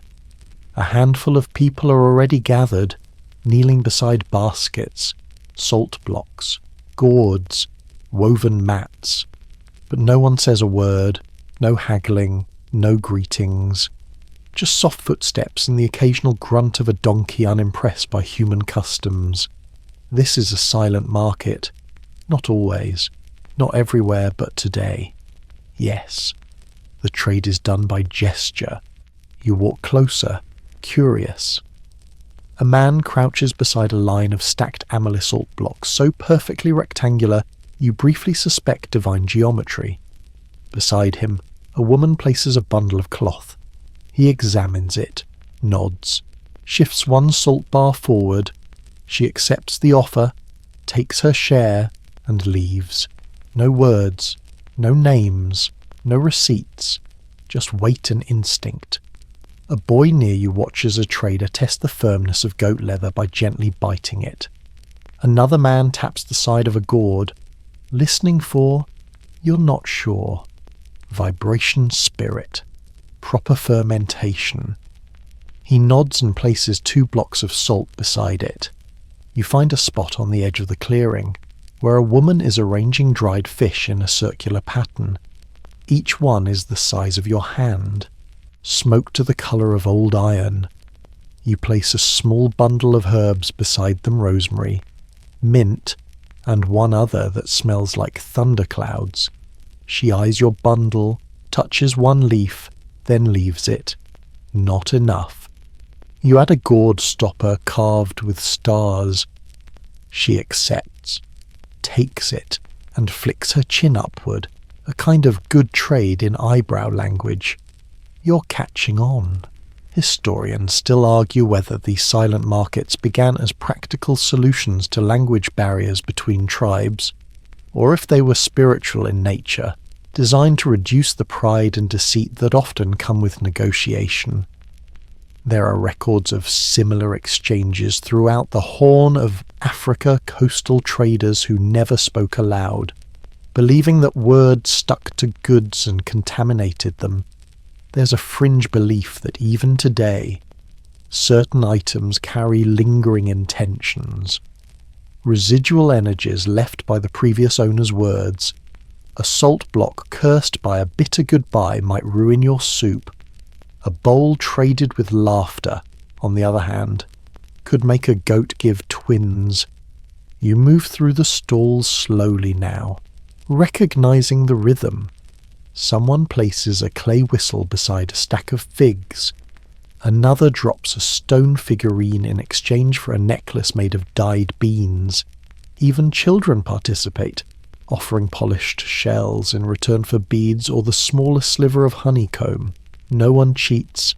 No one rushes. There's no performance here. No shouting to draw crowds. No false praise for ordinary goods. Just need recognition and respect.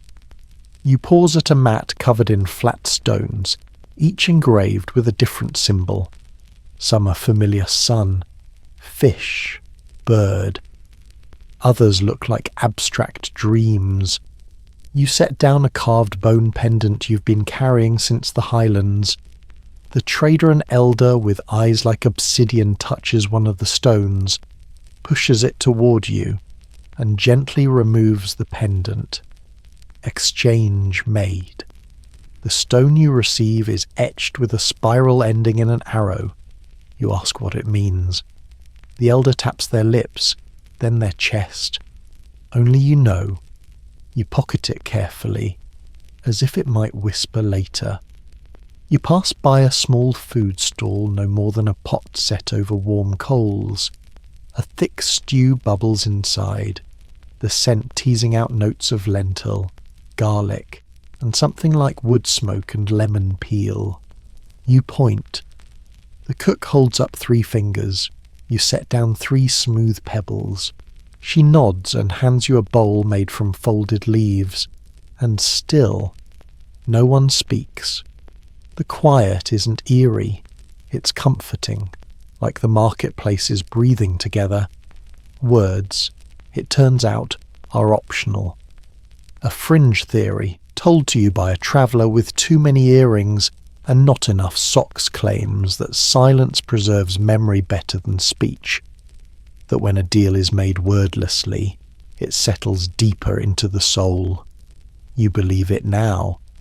You'll remember this trade long after you forget the exact price of the stew. At the far end of the market, a man sells shadows.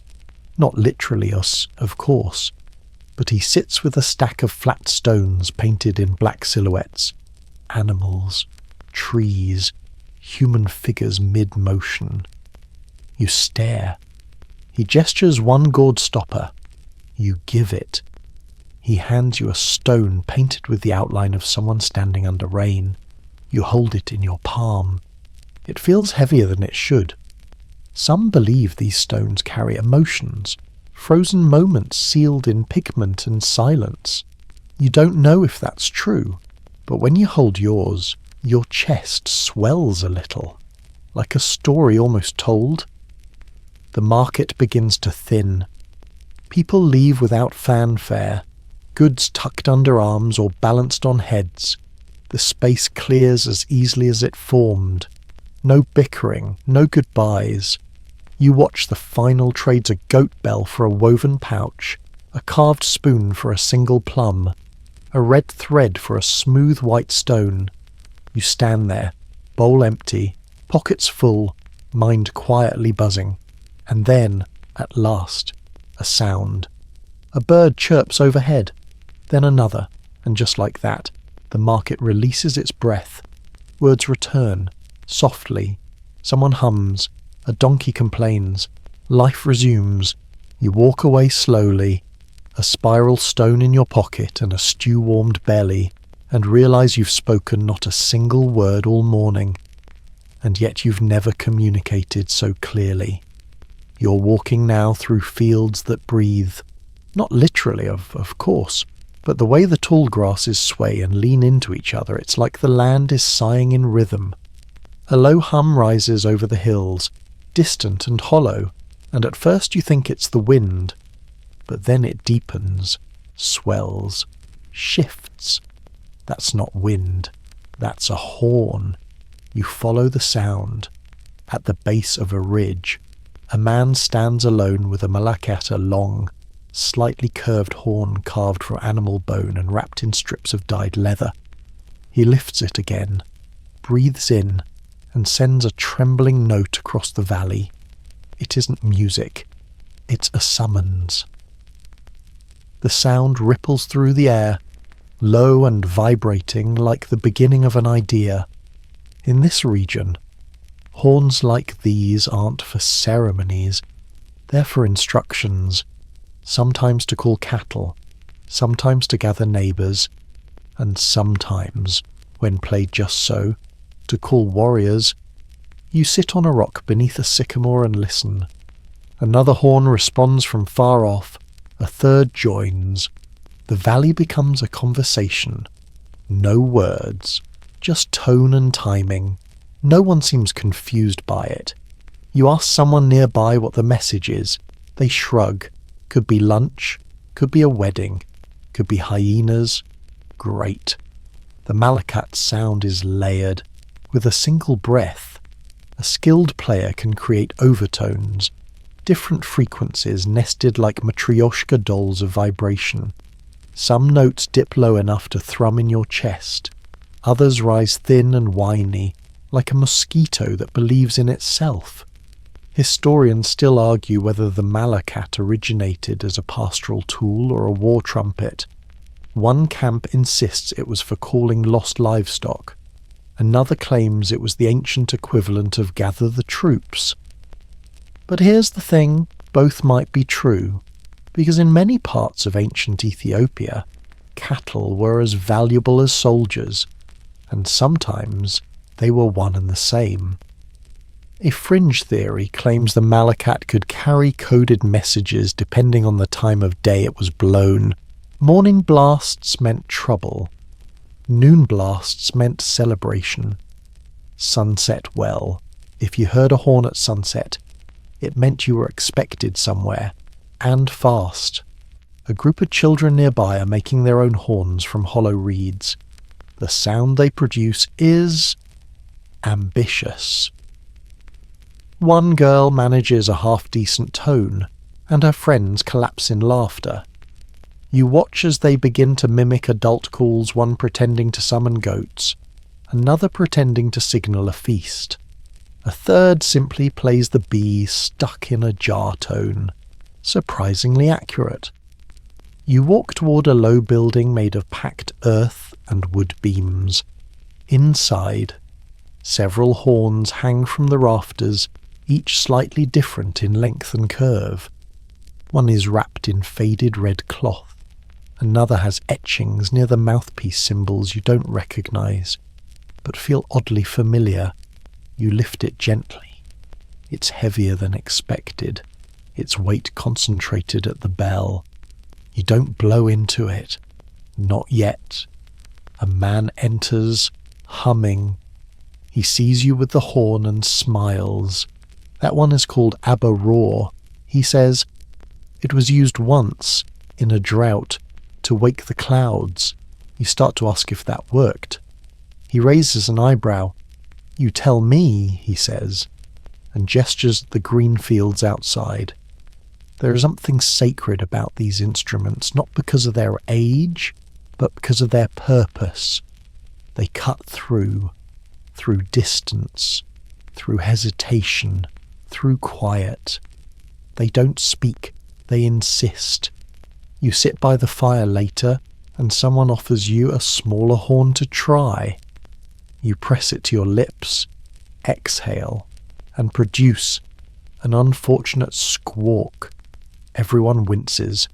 A goat outside startles and runs into a wall. The man pats your shoulder. First one's always like that. Keep going. You try again. This time, a better note. Not quite majestic, but enough to earn a nod from a nearby child who seems to have appointed herself judge that evening, as the sky turns the colour of roasted yams. The horns sound again. This time from the ridge, then the river, then the trees. You realise it's a pattern, a dance, like an ancient version of Morse code, played out in air and echo. You ask if there's a written record of these signals, some key to deciphering them. No, someone says. The memory lives in the horn. You lie back on a mat, listening as the notes move like birds across the sky.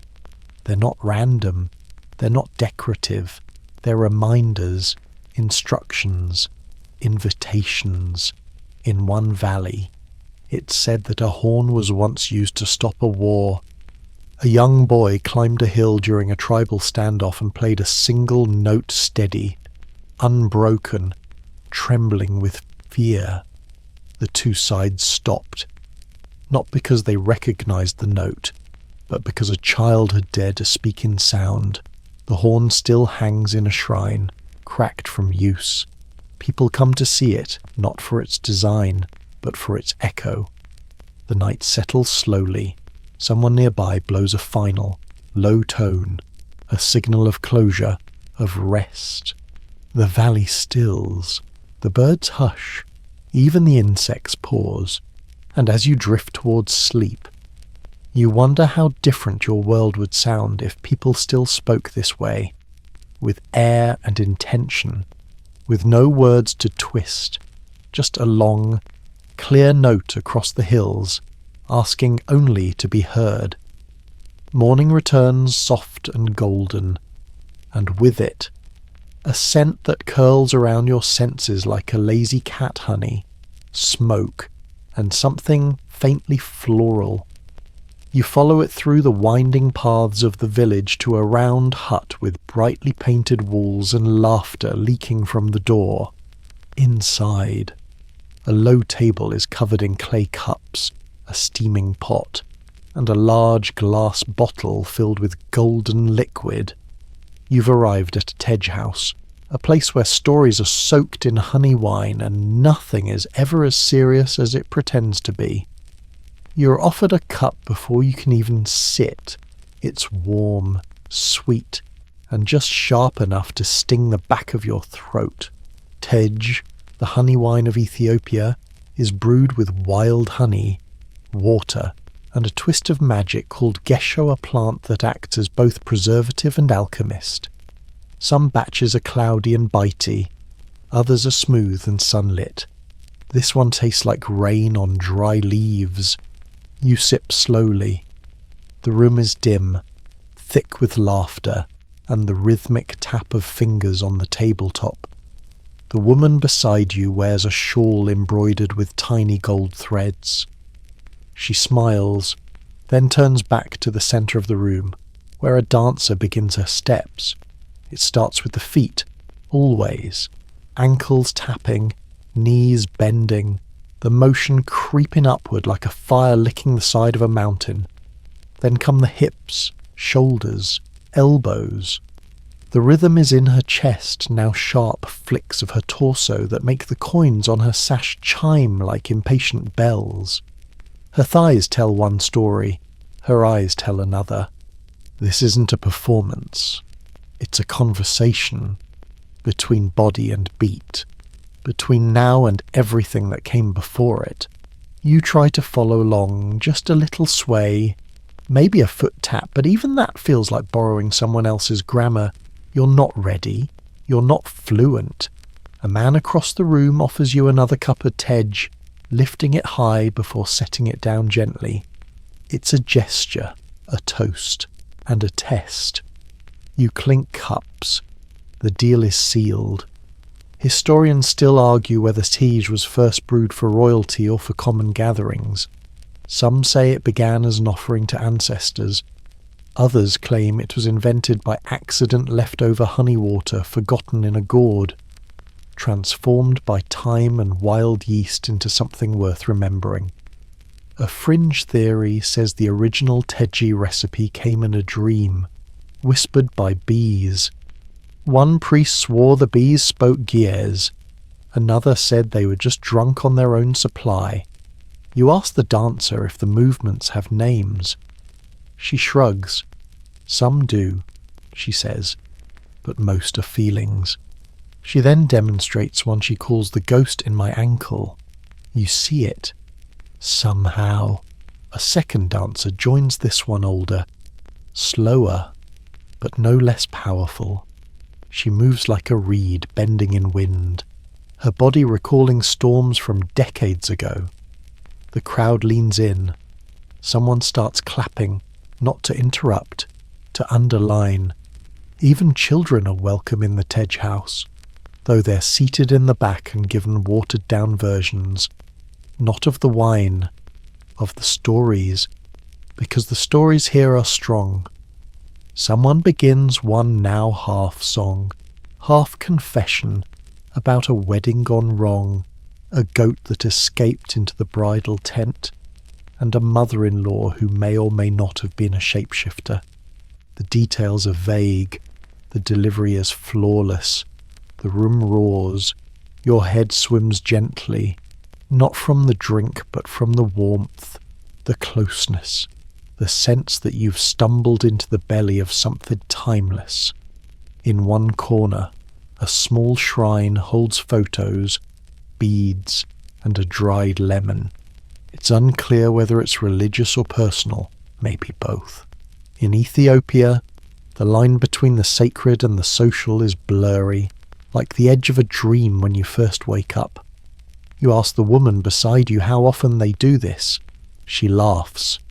Whenever the day is too long or the night is too quiet, you think that might be every day. The dance begins again, this time with more joining in. Not just women now, but men too. One older gentleman moves with surprising grace, flicking his knee like it owes him money. A teenager copies him, badly, but the crowd cheers anyway. There's no shame here, only rhythm. One dancer stamps her foot 3 times, pauses, and throws her hands upward like she's offering the ceiling to the gods. The room falls still. That move, you're told, is reserved for remembrance. It ends the dance and begins the stories. So they tell them of harvests that were late but still enough, of men who left and came back wiser or didn't, of dreams shared across generations. of things whispered into cups and answered in thunder. The Tej flows freely now. The air is thick with herbs and honey and memory. You glance at your cup and wonder how something so small can hold so much history. There's a final joke, something about a rooster, a priest, and a misdelivered cow. And then someone declares it's time to walk home, or at least try. You stand, a little dizzy, but grounded, like your feet now understand something your brain is still translating. And as you step out into the cooling air, you hear a faint thump of ankle bells behind you, still dancing, even after the music has stopped. The mountain path you take next isn't carved so much as suggested, etched faintly into the rock by centuries of sandals and whispered purpose. It's steep, uneven, and in places a little too dramatic for your taste, but it's also sacred. This is the way to the cliffside monasteries, where gravity is optional and prayer, apparently, is best done with a view. The air thins as you climb, but the silence thickens. Not the silence of politeness or ritual, but the don't even think about sneezing kind. You pass a mule carrying firewood up the slope, led by a boy who doesn't say a word but gives you a look that clearly says, "Don't slow me down." Eventually, the path becomes less a path and more a collection of confident footholds. You cling to vines and rock ridges, wondering, not for the first time, how anyone decided this was the ideal location for a monastery. Then you reach the top and suddenly it all makes sense. Before you lies a stone building, tucked into the cliff like a secret the earth is too shy to reveal fully. Its doorway is barely taller than your shoulders. Its windows are more slits than views. And above it, carved directly into the face of the rock, is a cross so simple it feels like punctuation. The end of a sentence written in sky. You take off your shoes again and duck inside. The temperature drops immediately. The air smells of frankincense, old books, and mountain moss. You blink as your eyes adjust. There are no electric lights, of course, just narrow shafts of sun and the flicker of butter lamps placed in tiny stone niches. A monk sits cross-legged near the altar, robes draped like mist around him. His eyes are closed. You're not sure if he's meditating, sleeping, or simply gathering the energy to exist this high up. You sit too, and wait. After several minutes, he opens one eye and gestures upward. You look. The ceiling is painted with faded saints and stars. One of them has an extra toe. You don't ask. The monk speaks finally. This place was built with ropes, prayer, and foolishness. His smile is faint but unmistakable. The foolishness was essential. Historians still argue how such monasteries were constructed tools, scaffolding, rope systems, or sheer stubbornness.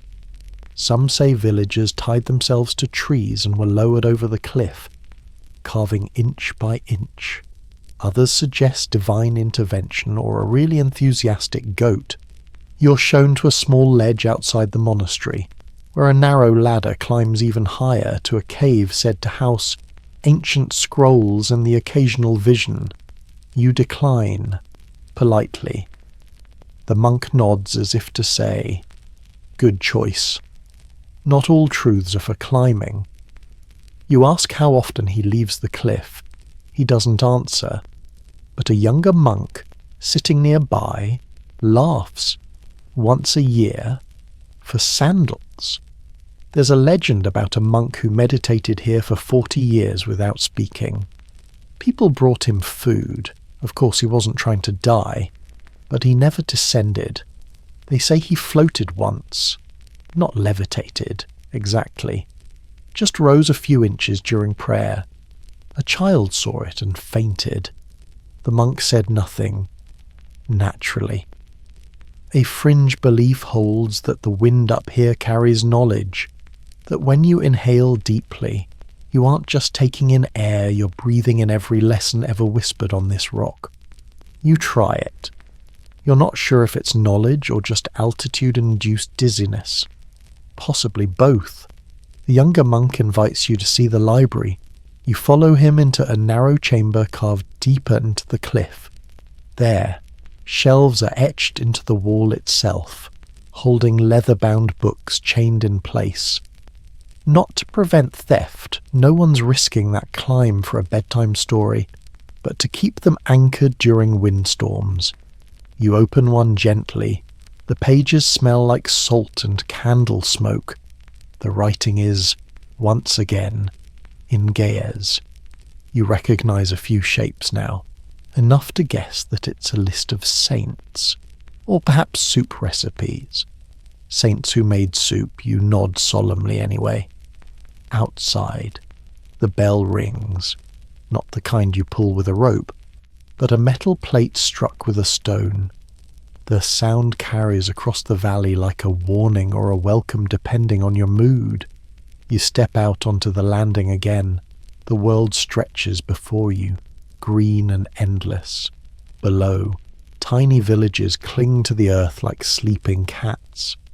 You spot a woman carrying water, a boy herding sheep, a line of trees bent by the same wind that now brushes your skin.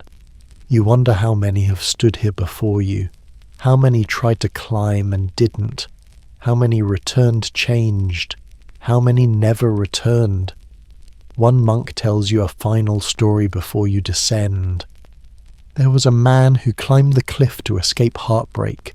He stayed for 20 years, copied scriptures, chanted alone. Then one day, a woman from the valley shouted his name from below. Just once, he heard, he wept, and then he climbed down. The other monks weren't mad. They packed him a lunch. As you begin your descent, hands on stone, feet finding ancient footholds, the air seems thicker now, like you're carrying something invisible, something gifted, not stolen, wisdom, maybe, or just the quiet that comes from being higher than your worries for a little while. And as the monastery fades behind you, clinging to the cliff like a stubborn idea, you know one thing for sure: gravity never stood a chance against faith and good rope. You descend into the valley just in time to be told that you've arrived in the wrong year. It's not a prank, not a mistake, just an Ethiopian calendar doing what it's always done, quietly disagreeing with the rest of the world. According to local timekeepers, it's not 2025, it's 2017. Or maybe 2016, depending on which priest you ask and how much coffee he's had.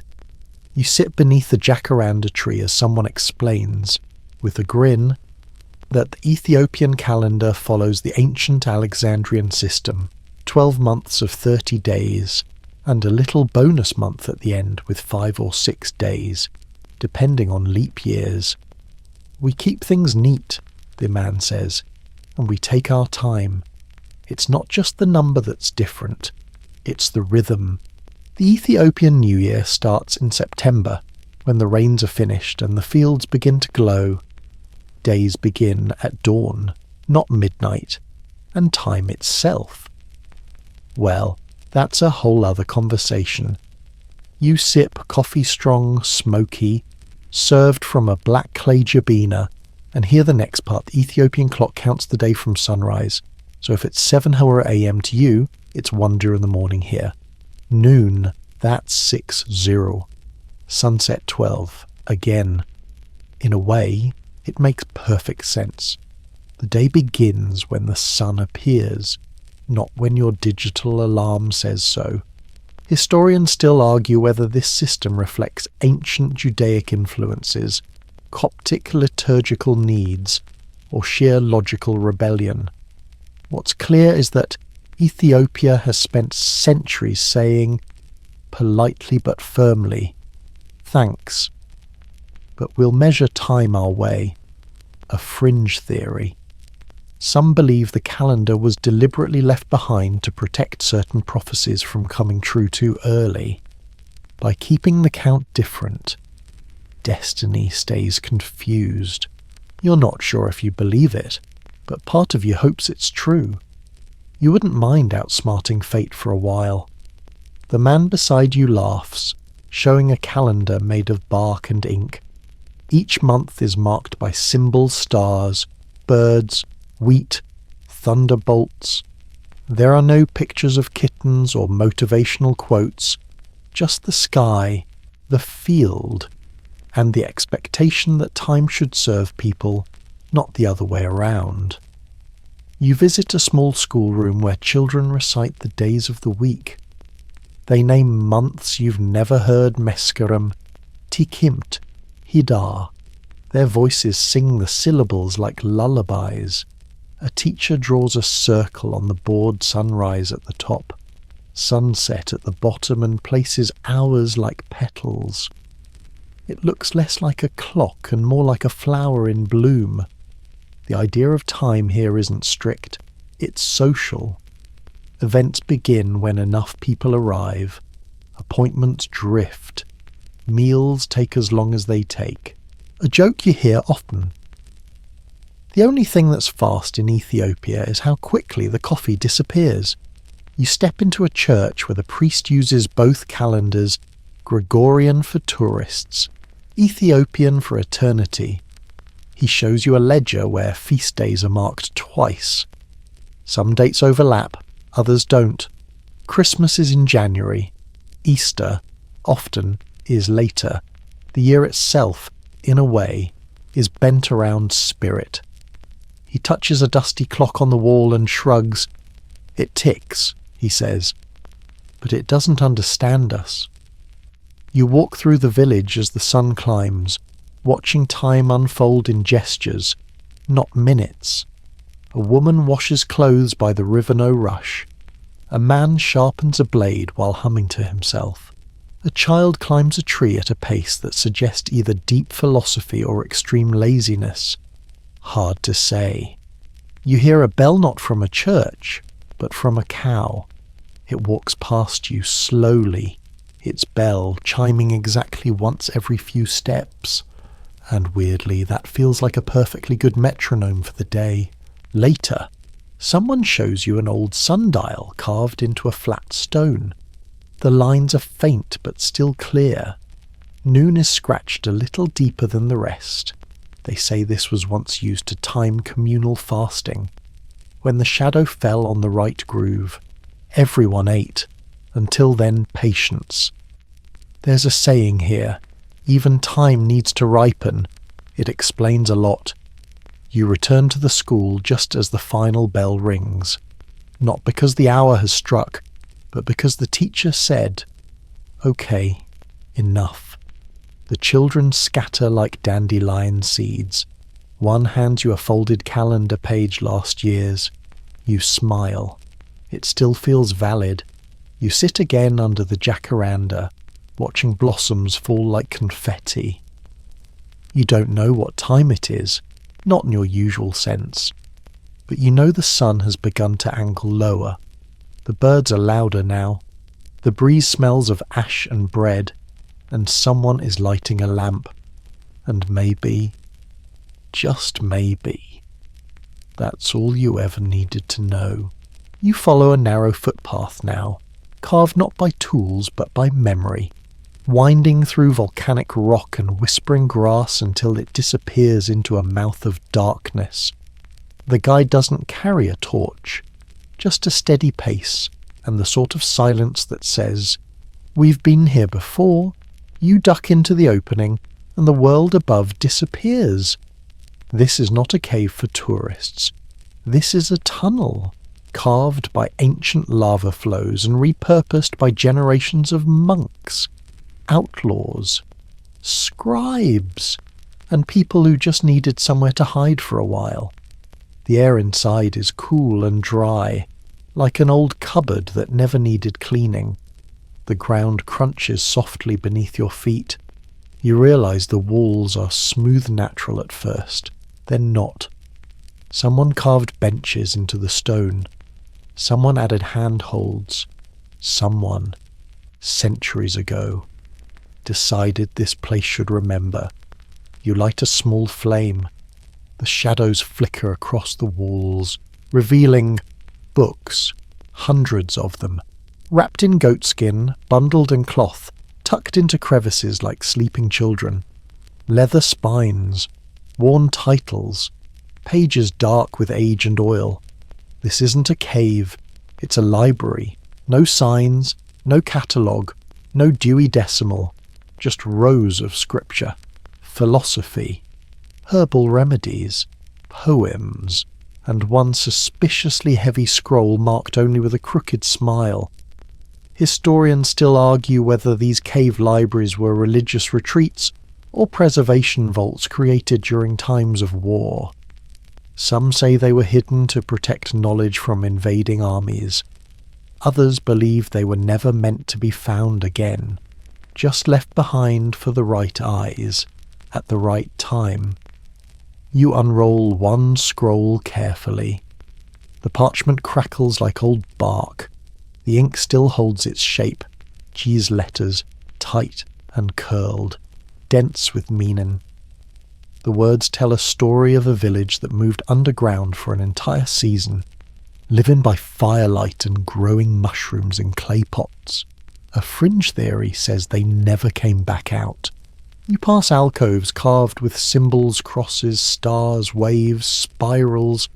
One wall bears a series of shallow holes, just large enough for fingers. The guide demonstrates. He taps a sequence into the wall. 5 knocks. Pause. 3 more. The wall echoes. Then nothing.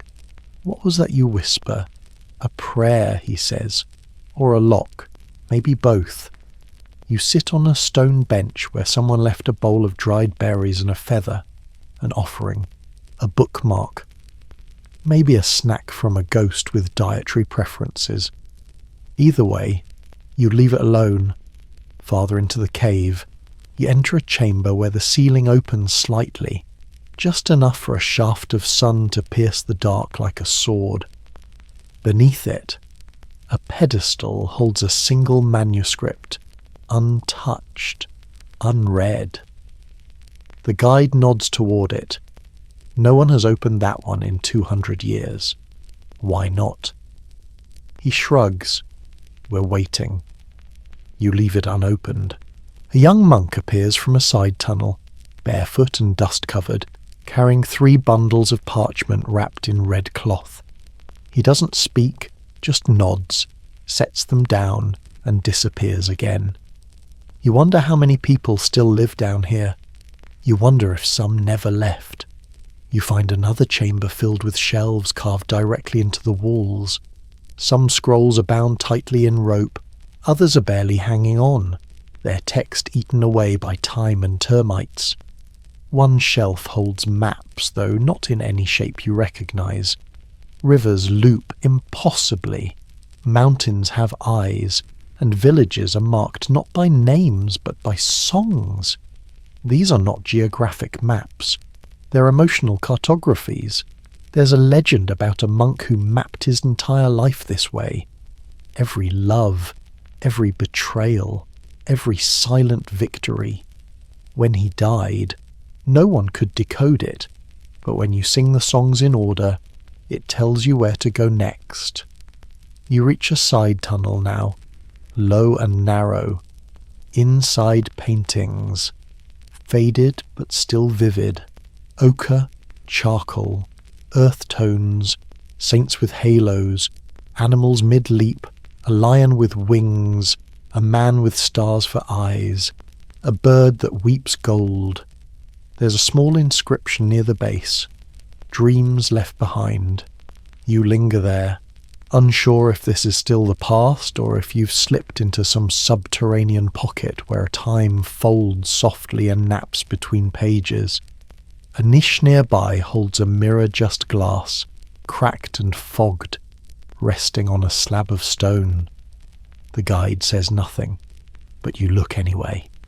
and for a split second, your reflection seems older, or maybe just better lit. Another chamber, this one filled with jars, dozens of them, each sealed with wax and marked with symbols. You ask.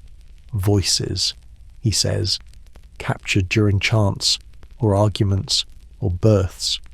We don't open them, we just keep them. You're about to laugh, but then one jar trembles slightly. You walk back the way you came, heart quiet, thoughts echoing. The path is familiar now. You could find your way again, if you had to. Not by signs or arrows, by feel, by smell, by the temperature of the stone beneath your hands. You emerge into sunlight as if waking from a long, necessary dream. The air smells brighter, the colours sharper. Someone offers you water, which you accept. It tastes colder than before, and you're not entirely convinced it wasn't stored in a clay jar with something slightly magical. You ask the guide if the caves are mapped. No, he says, but the caves remember, and as you walk away, scroll dust still in your hair and stories stitched into the soles of your feet, you realize some knowledge was never meant to be shared loudly. It was meant to be found slowly, in the dark, by someone ready to listen. You wake before dawn again, but this time it's different. No one calls you. No rooster preens obnoxiously. No ceremonial horn declares the sky open for business. It's just the silence and the sense that something ancient is about to begin. You step outside barefoot. The dust is cool, almost soft. In the far distance, a low fog clings to the hills like wool pulled gently across stone. Above, the sky is caught between night and morning, bruised lavender, faintly golden at the edges. The village is still, but not asleep. Everyone is awake, just not speaking. Once more, no words until the first sip. You follow the familiar path, this time toward a spring you hadn't noticed before. A quieter one, tucked behind a curtain of elephant grass. A line has already formed, not out of urgency, but respect. A mother with her toddler, an elder with a carved walking stick, a boy holding two goats by a fraying rope. No one speaks. You realize now this isn't about superstition, it's about attention. No one here enters the day by accident. You wait your turn, bowl in hand, breath steady. The sky continues to brighten, as if rehearsing how to be day again. The fog begins to lift, and the first birds dare a single note, then two, and then your turn arrives. You step forward and fill your bowl from the trickle of spring water sliding over rock. Cold, clear, with the faint scent of moss and thyme. You lift it carefully, holding it as if it could spill history. One sip. It stings a little. It always does. But this time, you taste something new, not just minerals and memory, but warmth. The kind that says, you've made it through the night again. Congratulations. Try not to mess this one up. And with that, the silence lifts. A woman greets her neighbour. A man clears his throat and stretches. A goat sneezes and is immediately judged by 3 chickens.